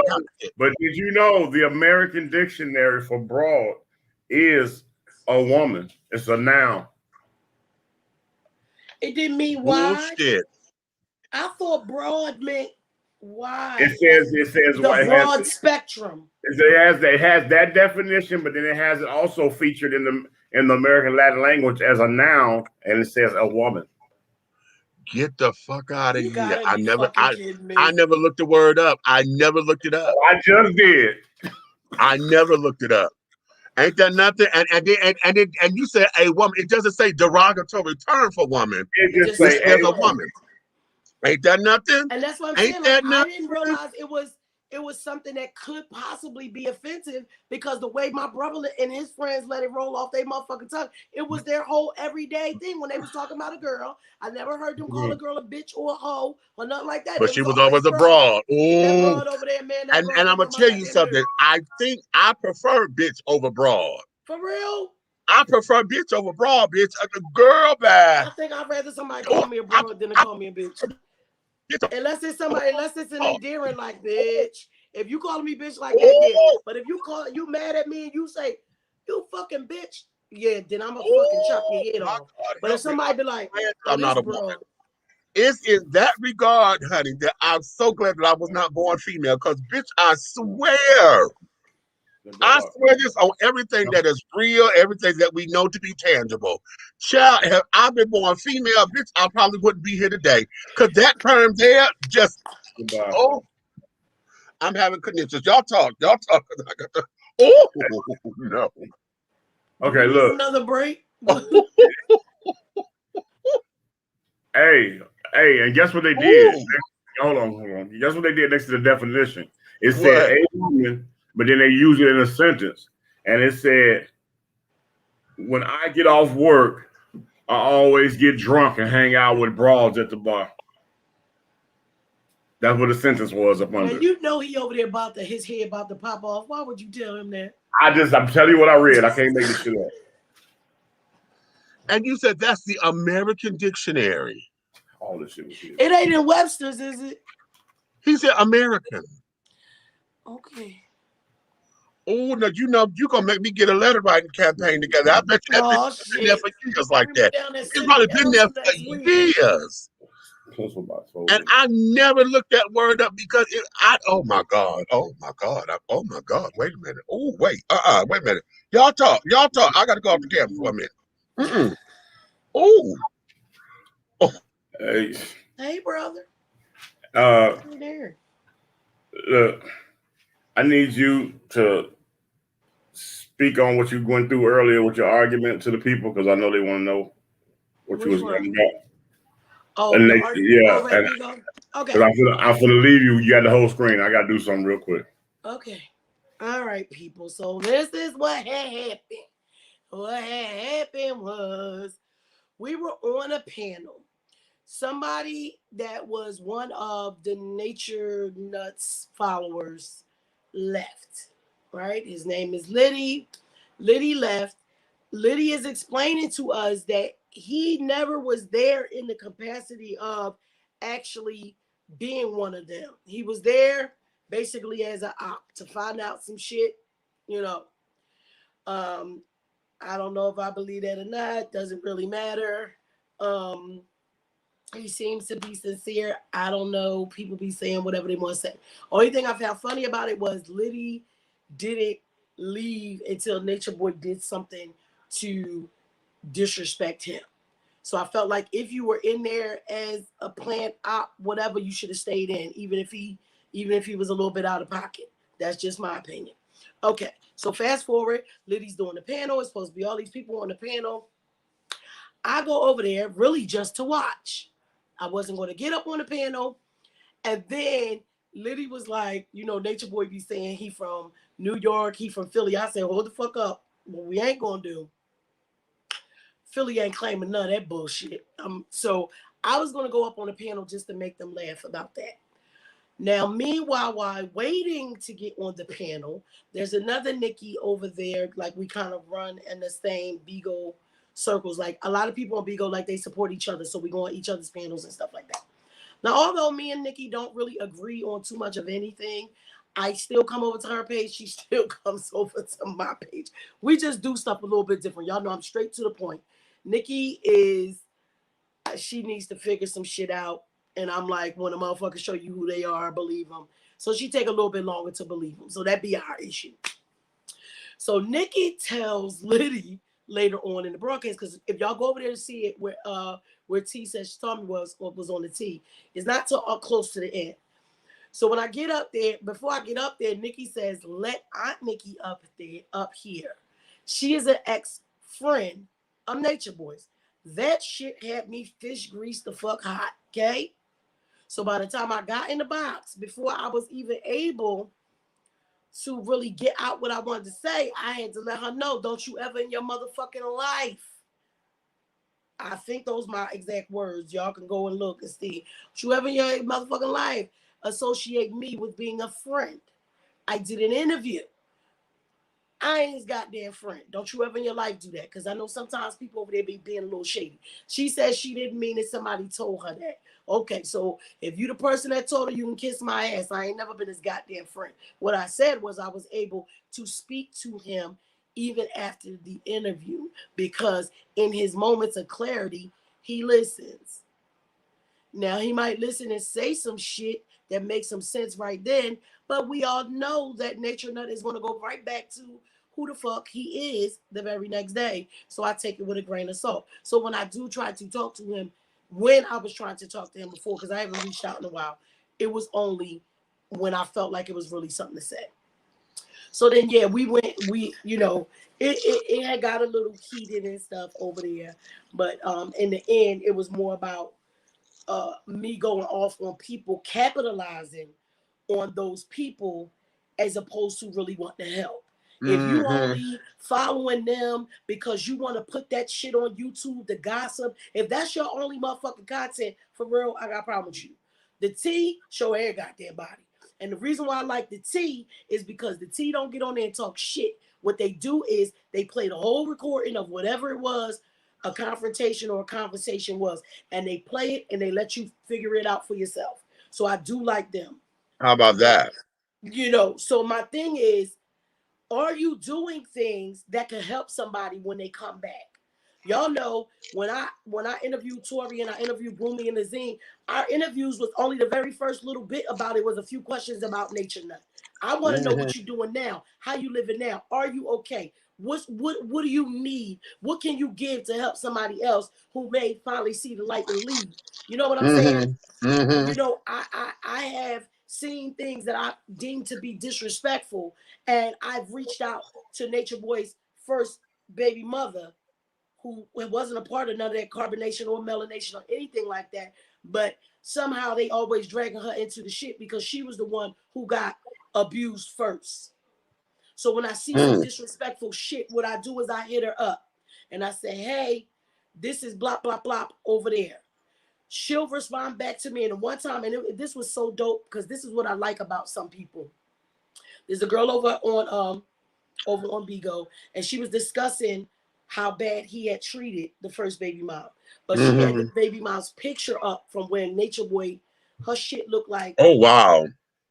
It looked like, remember like on that episode of Martin when he was fighting Tommy Hurst, and he was stuck in the thing. He said, I don't want to fight no more. It was something like, it was terrible, but it was nothing funny about it. Wow. So when I told her, she asked me, she said, can you ask her to take it down? Right. Now, mind you, I ain't never talked to her like phone. This is just Instagram messages. I went back over there. I said, hey, she does not want that picture up. If you're going to speak about her, don't put that girl instantly took it down. She took it down. I went back. I said, baby, she took it down. She said, thank you. You know what I'm saying? So, if you're not trying to do nothing to help, I got a problem with the motherfuckers sensationalizing this shit. So, yeah, exactly. I went the fuck off and I cussed all their asses out. Okay, right. That part. Okay. There it is. You got yourself together. You done. Yeah, I had to have a woosah moment, honey, because that damn, that was just up under my skin, honey. I done finished all my cocktail. You see my glass is empty. No Applebee's glass. But that's all right. I got my squeeze bottle. I'm about to go get mine out the refrigerator. Okay, then let me go to some of these comments. I'm actually in a lot of pain, and I need to take my ass to sleep. Y'all, remember I said I was coming in late. I was coming in late because somebody asked me to be a part of the event. Like, we're hosting these different nights, right? So that everybody can support each other and everybody can make their quotas. Well, child, they said they was bringing in new characters, y'all. What they didn't tell us, me, Medusa, and Natural, that they was the characters was dressing up like old men, right? And they were looking for some girls. Oh, Lord. So they had us over there talking all sexy and stuff. I said, well, shit, I could see, because y'all know I don't talk fresh and stuff. I said, but I'm going to practice this week because I'm coming back next week and I'm winning. I'm get all y'all to coach me. Derek said he is in, honey. This is for, okay, that mirror black image. Bam. Okay. My 7-day challenge. Okay. He said, you missed it when he was up in here. His challenge was for everybody to do a no hate, no hater comment challenge. And that is for 7 days from February 23rd to March 1st. Don't post, don't repost, don't acknowledge anything that somebody posted as hate, and don't comment or respond back in hate. I don't do that anyway, so I'm good. Okay. Because I How look at it about, and be like, I'm not arguing with nobody who's on the other side of a goddamn screen on some negative stuff. oh, no. How about straight How about a reversal? straight reversal, an overtly feminine male character calling a thug type punk? Okay, that, Yes. you know, I do that, child. Listen, anytime I do this because I'm ready to fight, you know that. Me take no punk, he'll whoop that ass. You better tell him, Book.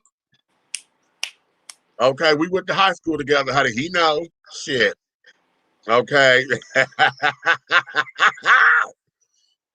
Okay, I agree with her growing up in New York City. When you call someone a punk, that you were scared, not that you were Not that you gay. were gay. Okay. Yeah, that's what I'm saying. That's why I think sometimes in different places, now we can't deny the derogatory shit like the F word and that day. Child, just to say bulldagger make me feel bad. Those words like that. We knew universally those was derogatory terms. But like I said, growing up for us, punk meant you were scared to do something. And I ain't met too many homosexual people that are scared to do nothing. So that don't define them to me. I used to laugh and say, if I was gay, I would still beat your ass. Okay, right. Okay. Okay. Anybody in here, or you talking to the YouTubers? Okay. Use queen more than 3 connotations to queen. Okay, right. Okay. Okay. Men say a lot of foul shit. Yes, yes, we do. Okay. It has the usage slang. Okay, right. Dated informal broad, a woman. Wow. Okay. Unless I invited you to my circle of family, I wish a motherfucker would call me a bitch. Okay. Okay, right. Oxford Dictionary were my so you got yours from Oxford. Okay. That word nigga has never been a term of endearment. Wait a minute, I got to read this from Facebook because it cuts off. Hold on, I just had it and I should have wrong on the phone. Yeah, I call myself, and that's what it is. I'm trying to turn the volume down on the phone. Well, Haji, there are some people that call their mama that. They just ignorant. Okay. Okay, that word nigga has never been a term of endearment. It's a form of casual disrespect. If it was endearment, would you call your mama that? Blacks are always in competition with each other, and the word nigga was our way of taking the edge off of dealing with each other. Calling someone a punk is like saying useless or something people walk on.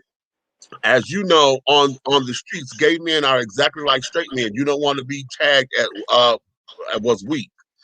Like fag is a cigarette, but the insult is, wait a minute, the insult is a cigarette that's passed around. Now, you know what? Let me give you this, because I think I like how you broke that down, but I'm gonna say that's a stretch. Okay, I'm gonna say that's a stretch because see, okay, then that's community property, honey. That's what trade is. Trade is community property. A cigarette is not necessarily community property. A joint is. A joint and a goddamn blunt is, honey, because that's what gets passed around, puff, puff, pass. Okay, but a cigarette, no, not like that. Not in that regard. Yeah, that's not as commonly passed around. People would rather give you another cigarette than let you give you one, but they're not going to say. Or they'll give you cigarette. As they say, I'll give you my short when they get almost right. I'll give you the end of it. It's not. And just like we said, me and who was that who said they grew up in New York? Like punk was not that for us. You know, we was born in 1970. So right. Here's where it is. The reason why it's such a thing for me because my father made it that. Yeah. And I can get it. Like I said, when I got older, I didn't realize until I got older, because for us, that's not the way we used it. No. For me, my father made that word for me. Okay, because it had more strength than fag or faggot in my house, because that's what my father did, as particularly with me. Because he didn't have no punks in his family. Well, y'all know that story, but I told you he raised me up to his goddamn eye level. He threw me across the room because he thought that I wasn't as masculine. Okay. And so he saw me as weak or as less than him. And I'm his firstborn. Okay. So that word punk came with repercussions from my dad. Right. You know what I'm saying? Right. So no, I had to deal with that from that motherfucker up until I was 8 years old. Got it. Okay. After I stopped living with him, there's no way on this side of creation, honey, that another motherfucker will call me a punk and think that it's supposed to be over. Yeah.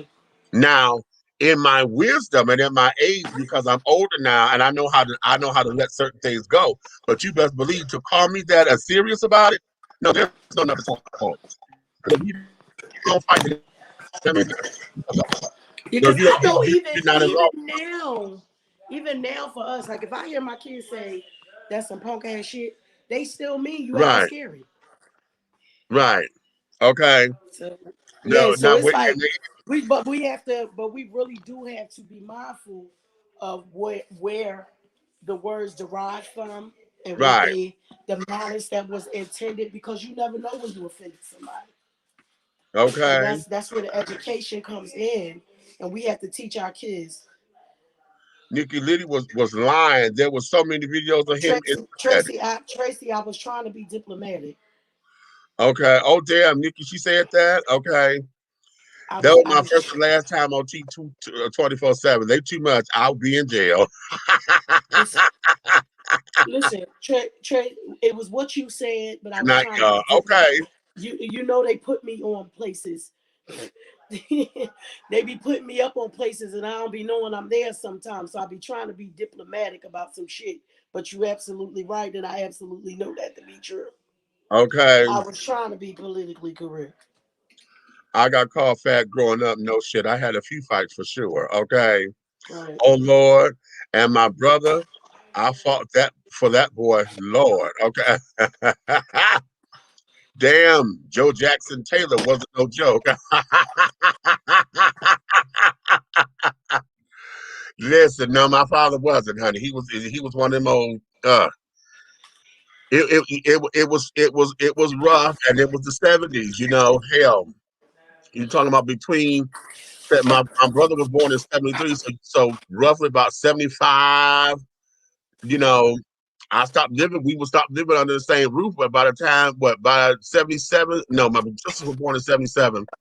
So yeah, 78, 79, that was it. By the time I was 10 years old, my father was not a part of my household anymore. That's 1980. No, wait, your sister was born in 77 too? Yeah. My little sister was born in 77. Look at us. Okay. So the sister was born in 77. Okay. Yeah, they just turned 44 last Saturday. Yeah. I can't believe my sister's that old. She'll be 44 in May. Right. So because of that, that's what that was. That whole stigma, that whole idea of what that is. Let me take him out of here until he come back. Okay. And then I'm gonna bring us up like this. So here's where it is. We're gonna go to the proverbial mirror.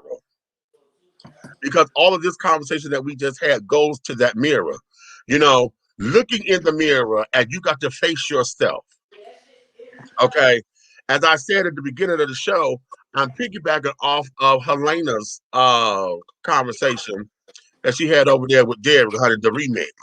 And it was about how do you live in your authenticity? How do you live in your truth? How do you get the strength to live in yourself? But the question becomes, for me, I want to flip that. How do you face yourself in that mirror and learn how to accept who you are? Learn how to accept your flaws. Learn how to accept your fabulousness. Learn how to be honest with yourself when you're looking at it. Especially now, because here's a caveat. I was going to say, when you get done, let me take it, because that's what I'll be teaching every morning. Okay.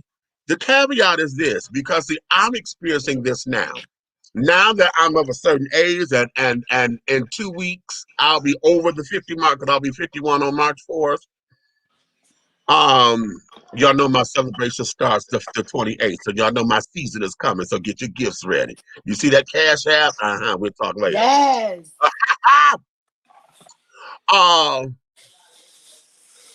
What I'm experiencing now is because we have so much going on around us, people dropping like flies, okay, and things, and so you start to think about your own mortality,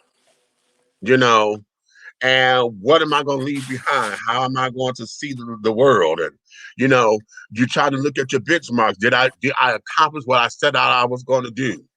You know, have I gotten too old to do this? And I know I said I want to do that, but shit, you know, I done had life that came in and I'm not as spry as I used to be. You know, I done had all these goddamn surgeries and stuff, so my energy levels are not what I would like them to be. You know, so what is that? So now the caveat is when I look in the mirror, all I see are my flaws. How about that? I go Okay. to my flaws faster than I go to my perfections because now it was the other way around before. Before you see all your good, and you didn't want to face your flaws. You didn't want to face those things. Well, now we're at a point where here we are, and all I see are my flaws. You know, how am I doing this? How am I doing that? You know, how is somebody supposed to like me or love me or appreciate me or see me this way? You know, and I got this going on. I got that going on. Oh, I done gained this weight. Oh, I done had that damn surgery, but I done gained the weight. Now I'm about to get big again. You know, I'm there. You know, I'm not nowhere near what I used to be, but you know, I done gained this little 60 pounds back. You know, and it's 60 pounds more than what I'm supposed to be. So now it's like, okay, well, are you gonna do the work to do it? What you gonna do, bitch? You got to put up. You know, I'm there. So when you see all of that, how do you accept what is truth? How do you accept your truth? You have to accept. How do you accept the truth? The truth is. Then you have to accept your truth because there's certain things that are your truth and your truth only. I am, I am, I am. Okay. And then how do you accept it? How do you move on? How do you change what needs to be changed? How do you give yourself the strength or permission to change that? You know what I'm saying? What is that for you? How do you move on? How do we Okay. get this going? Can So, I yeah, start? come Let me on. start y'all with the classes that I've been giving in the morning down to them Bigo streets. Okay. So first of all, we have to, I say do a list, right? Mm-hmm. A pros and a cons list. On your pros list, you have to be able to high five the shit out of yourself for your accomplishments and everything that you know that you are worth and everything that you deem to be good about you, Mm-hmm. right? But baby, when you get to that cons list, this is where you're going to have to get honest. This is where you're going to have to, not that imaginary mirror. I need for you to go stand in front of that mirror that you love the most. You know, the one when you put on your clothes and you like, yeah, that's that bitch. You got to get in that mirror and be honest about the cons. Once you are honest about your cons, that's not going to make them go away. Right? Mm-hmm. You're going to have to work on them one-on-one because they're going to require some shit. Say it. Got that So, process. if, like I said, I'll use the easier ones, right? Because I'm always telling people, you can't be worried about, oh, is he going to like me? Am I going to have these friends or that family member? You know, you have to worry about being good with you on the inside. Because once you are good on the inside, that shit gonna exude from the inside out. How about So that? I use a simple one because more people can relate to this. Okay, so you're not in a relation. We're gonna take a person not in a relationship right now. Right. Dig it. So you don't realize that every I'm a man or solo. woman you Go done ahead. had, every man or woman you done had, you ain't cooked the motherfucking thing because bitch you don't know how to cook. How about that? You don't know how to cook. But that's not the end of the road. See, now you know that's the con because it's cute in the beginning when he want to take you out everywhere, or you know, you just baby, can you just take me to the or can you bring me some? That shit gets old, okay? So Right. now you trying to figure out how am I gonna make myself better? Because I need to figure out how come I keep losing these goddamn men. It's because you're not doing what you need to do for you, not for them. So what you do, go on down to the YouTube streets if you need to. First, I'm gonna give you step by step. Well, Figure out what your favorite dish is, or somebody in your family, your mama favorite dish, your daddy favorite dish, whoever you love the most at this point, right? I'm talking to you. Cole said I'm talking to her. Well, I'm talking to whoever need this word. That's who I'm talking to. So you get the list of everything you need to cook it, right? You go to the grocery store, get everything you need, bring it back. Go on down to them YouTube streets. I promise you, Somebody over there is cooking what you got. Even if you just Google it, a video is going to pop up. Well, you do that shit step by step. And I'm not telling you it's going to come out perfect the first time. But I can promise you it'll get better and better if you keep on trying. And watch how happy you be when you get that shit so perfect that you ready to call your friends and be like, bitch, come over here. I done made this shit and it's good for real this time. I promise you it's good for real. See, now you happy about what you did to change you. So once you happy about what you did, that happiness is going to start exuding from the inside out, right? And then you're going to start attracting different people in your life because they seeing you happy. And you happy with you, not happy for your kids, not happy for that man, not happy for that family member that get on your motherfucking nerves. You are happy for you.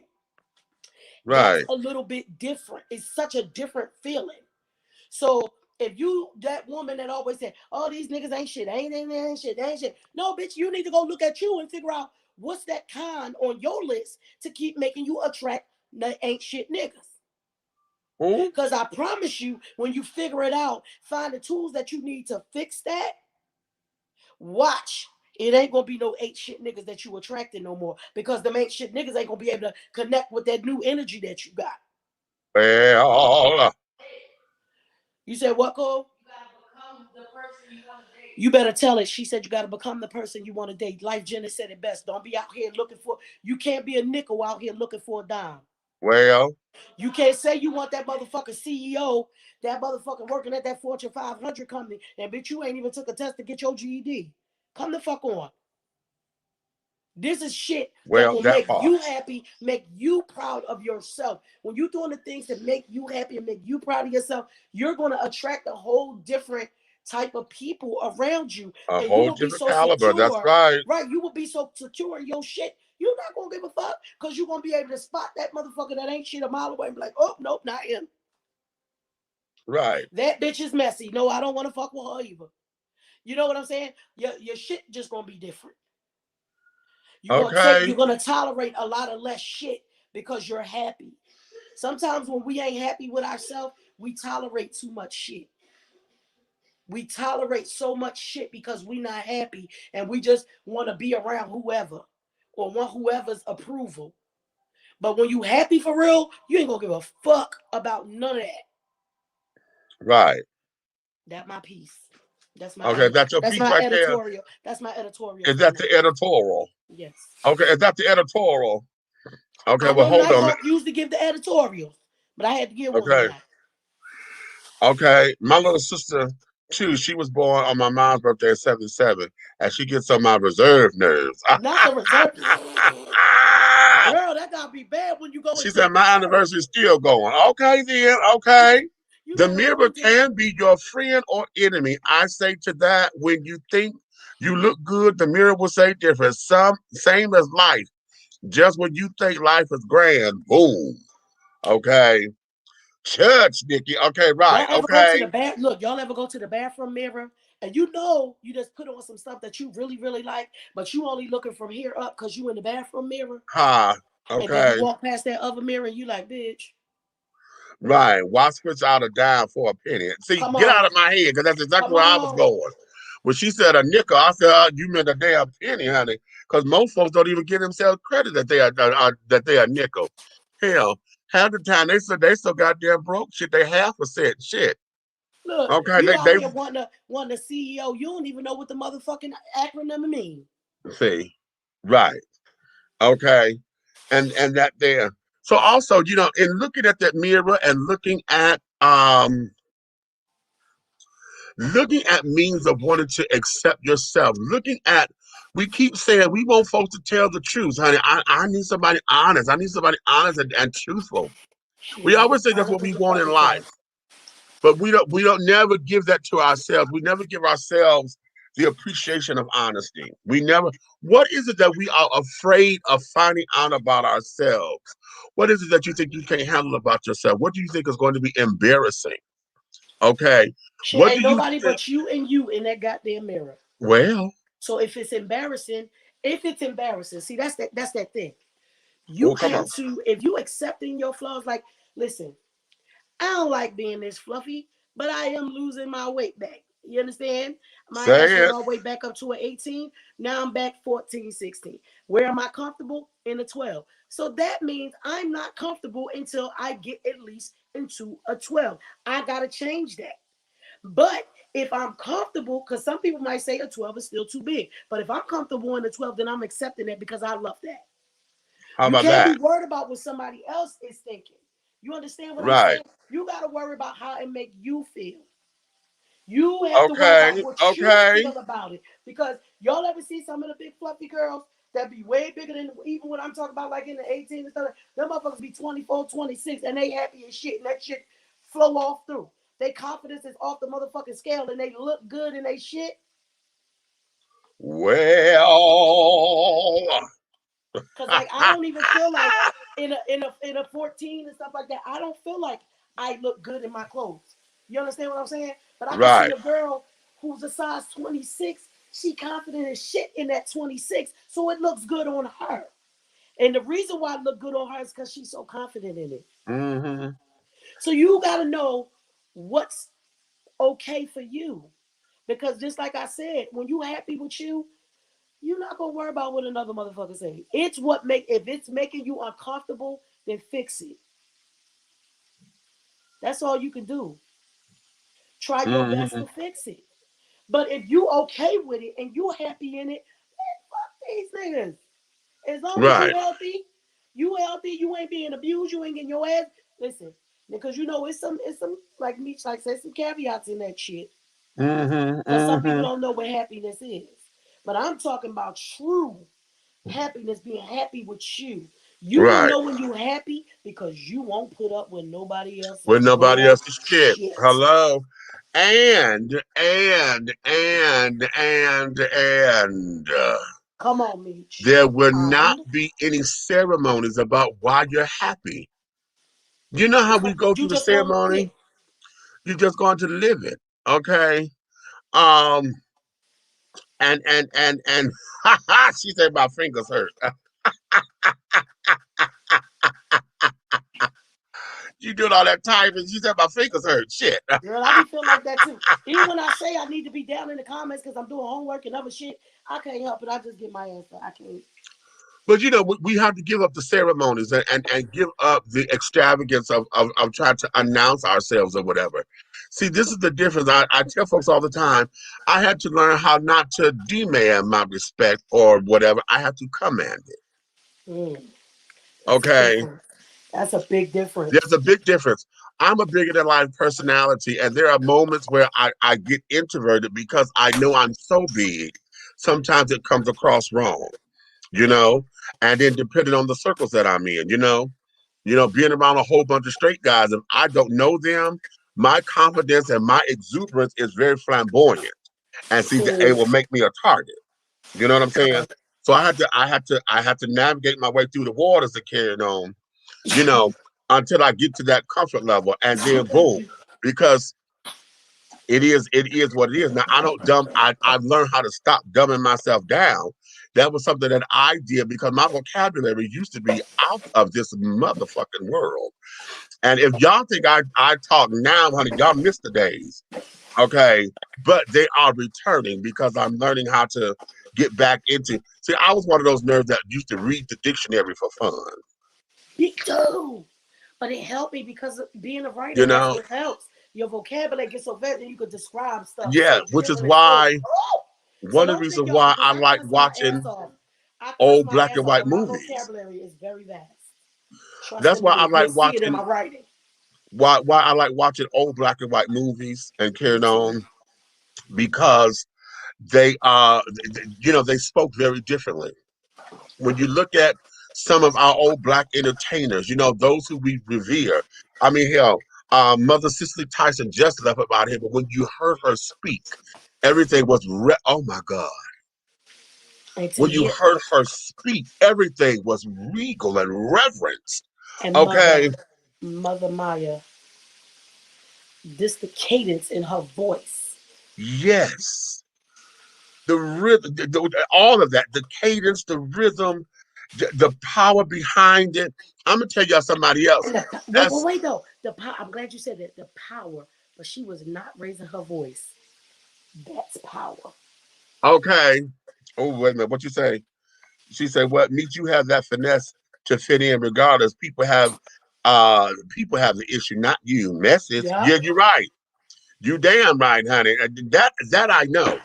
You know, because I can't stand quiet people around me. I'm like, honey, you too I quiet think over you're there, honey. sneaky. You're sneaky You to know, get on. come on over here and speak to me because we ain't gonna bite your child. You got a voice. Let it be heard. You know, I'm one of those kind of people.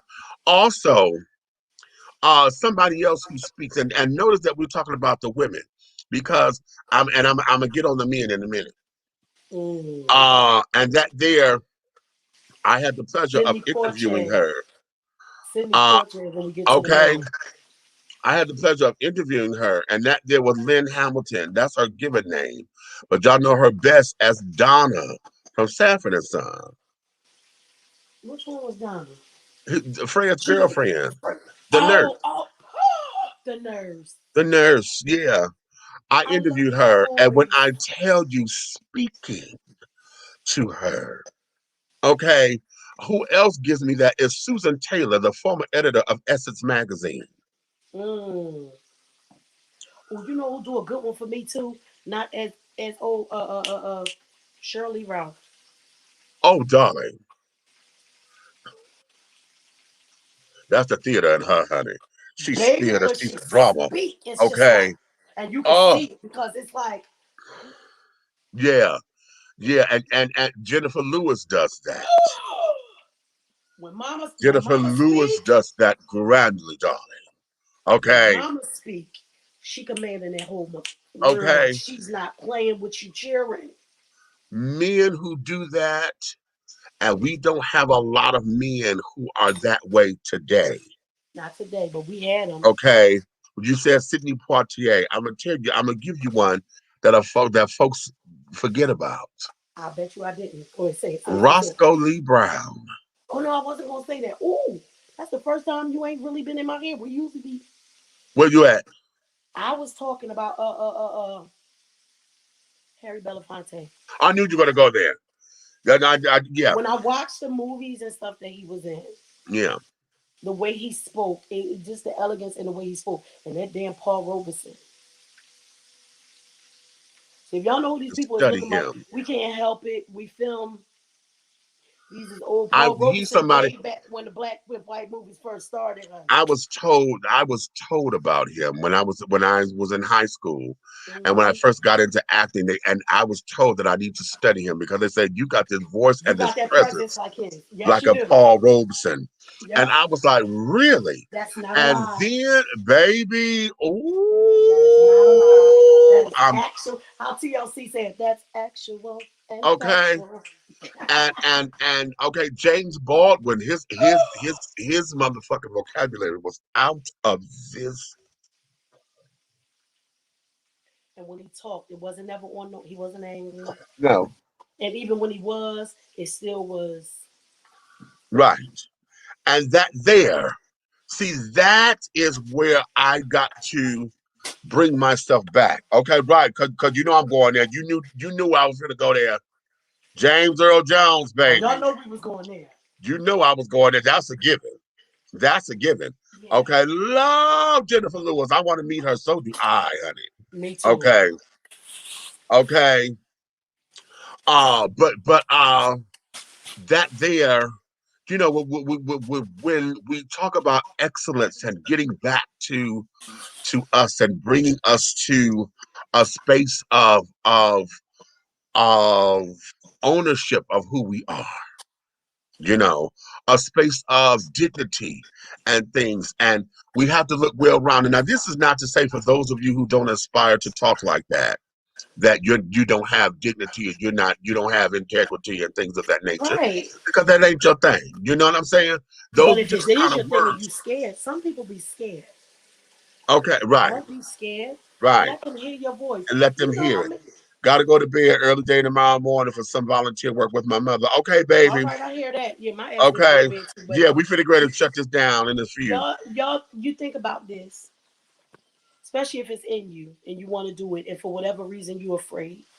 Not that you are stage fright, but you might be afraid of what other people might say.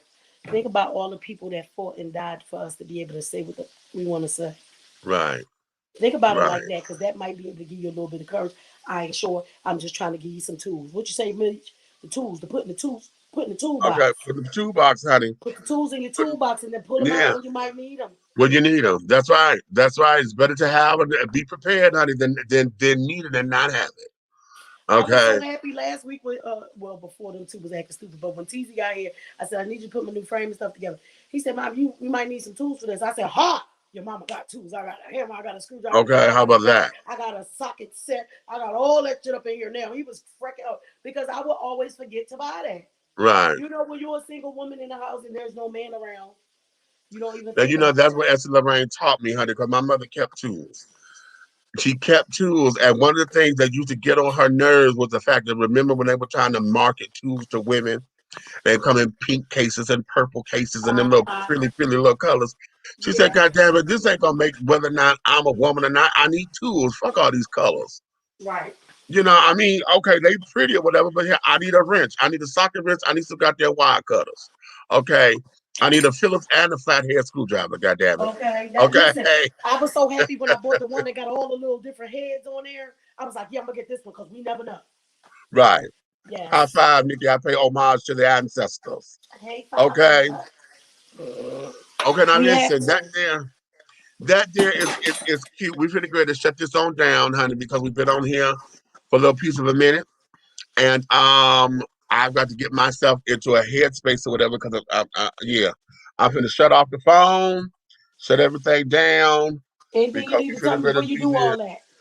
Huh? Before you do all that, anything you need to talk to me? You need me to call you first? Anything? Oh yeah, I'm hold about on. to Yeah, do the same thing. okay. Yeah. We'll stay on the line. We'll do that here. Okay. So what I'm finna do, I'm gonna let everybody go ahead on and take care of your prospective nights. It is Friday.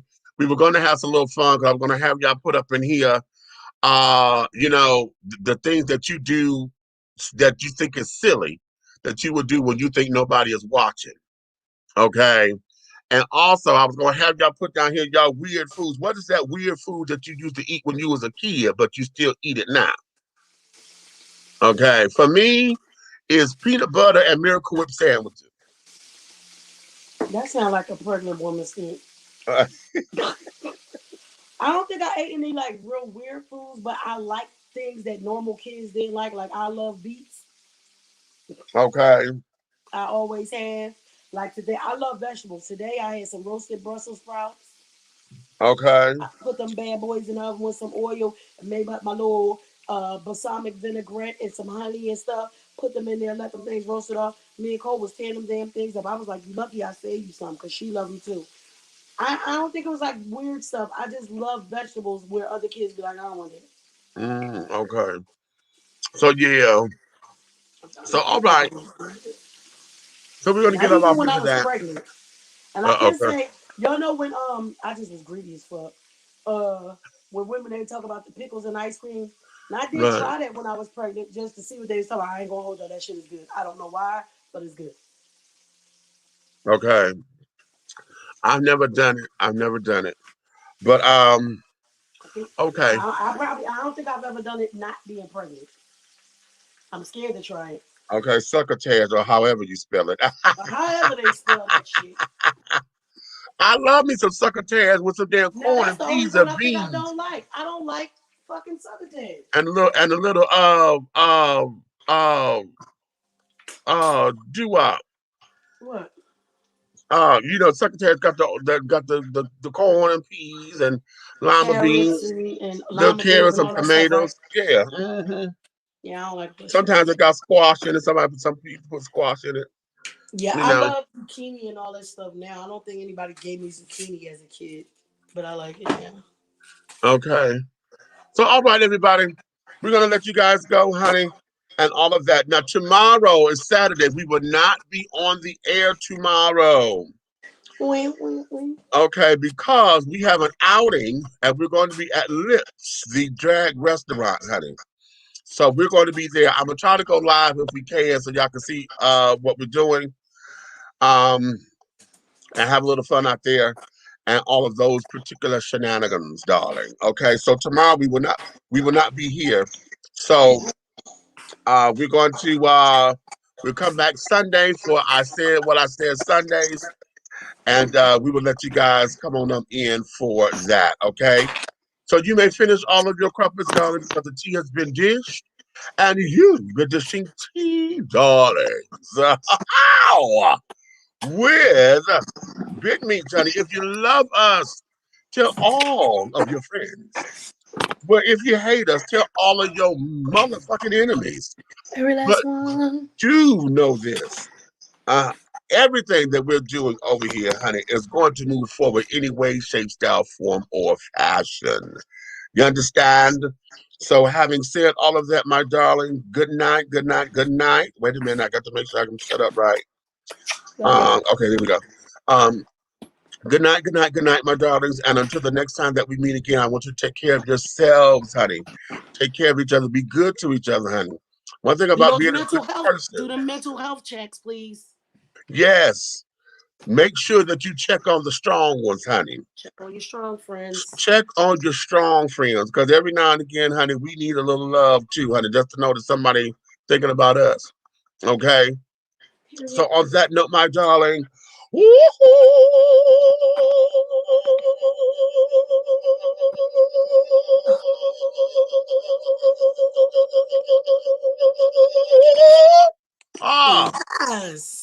And sing.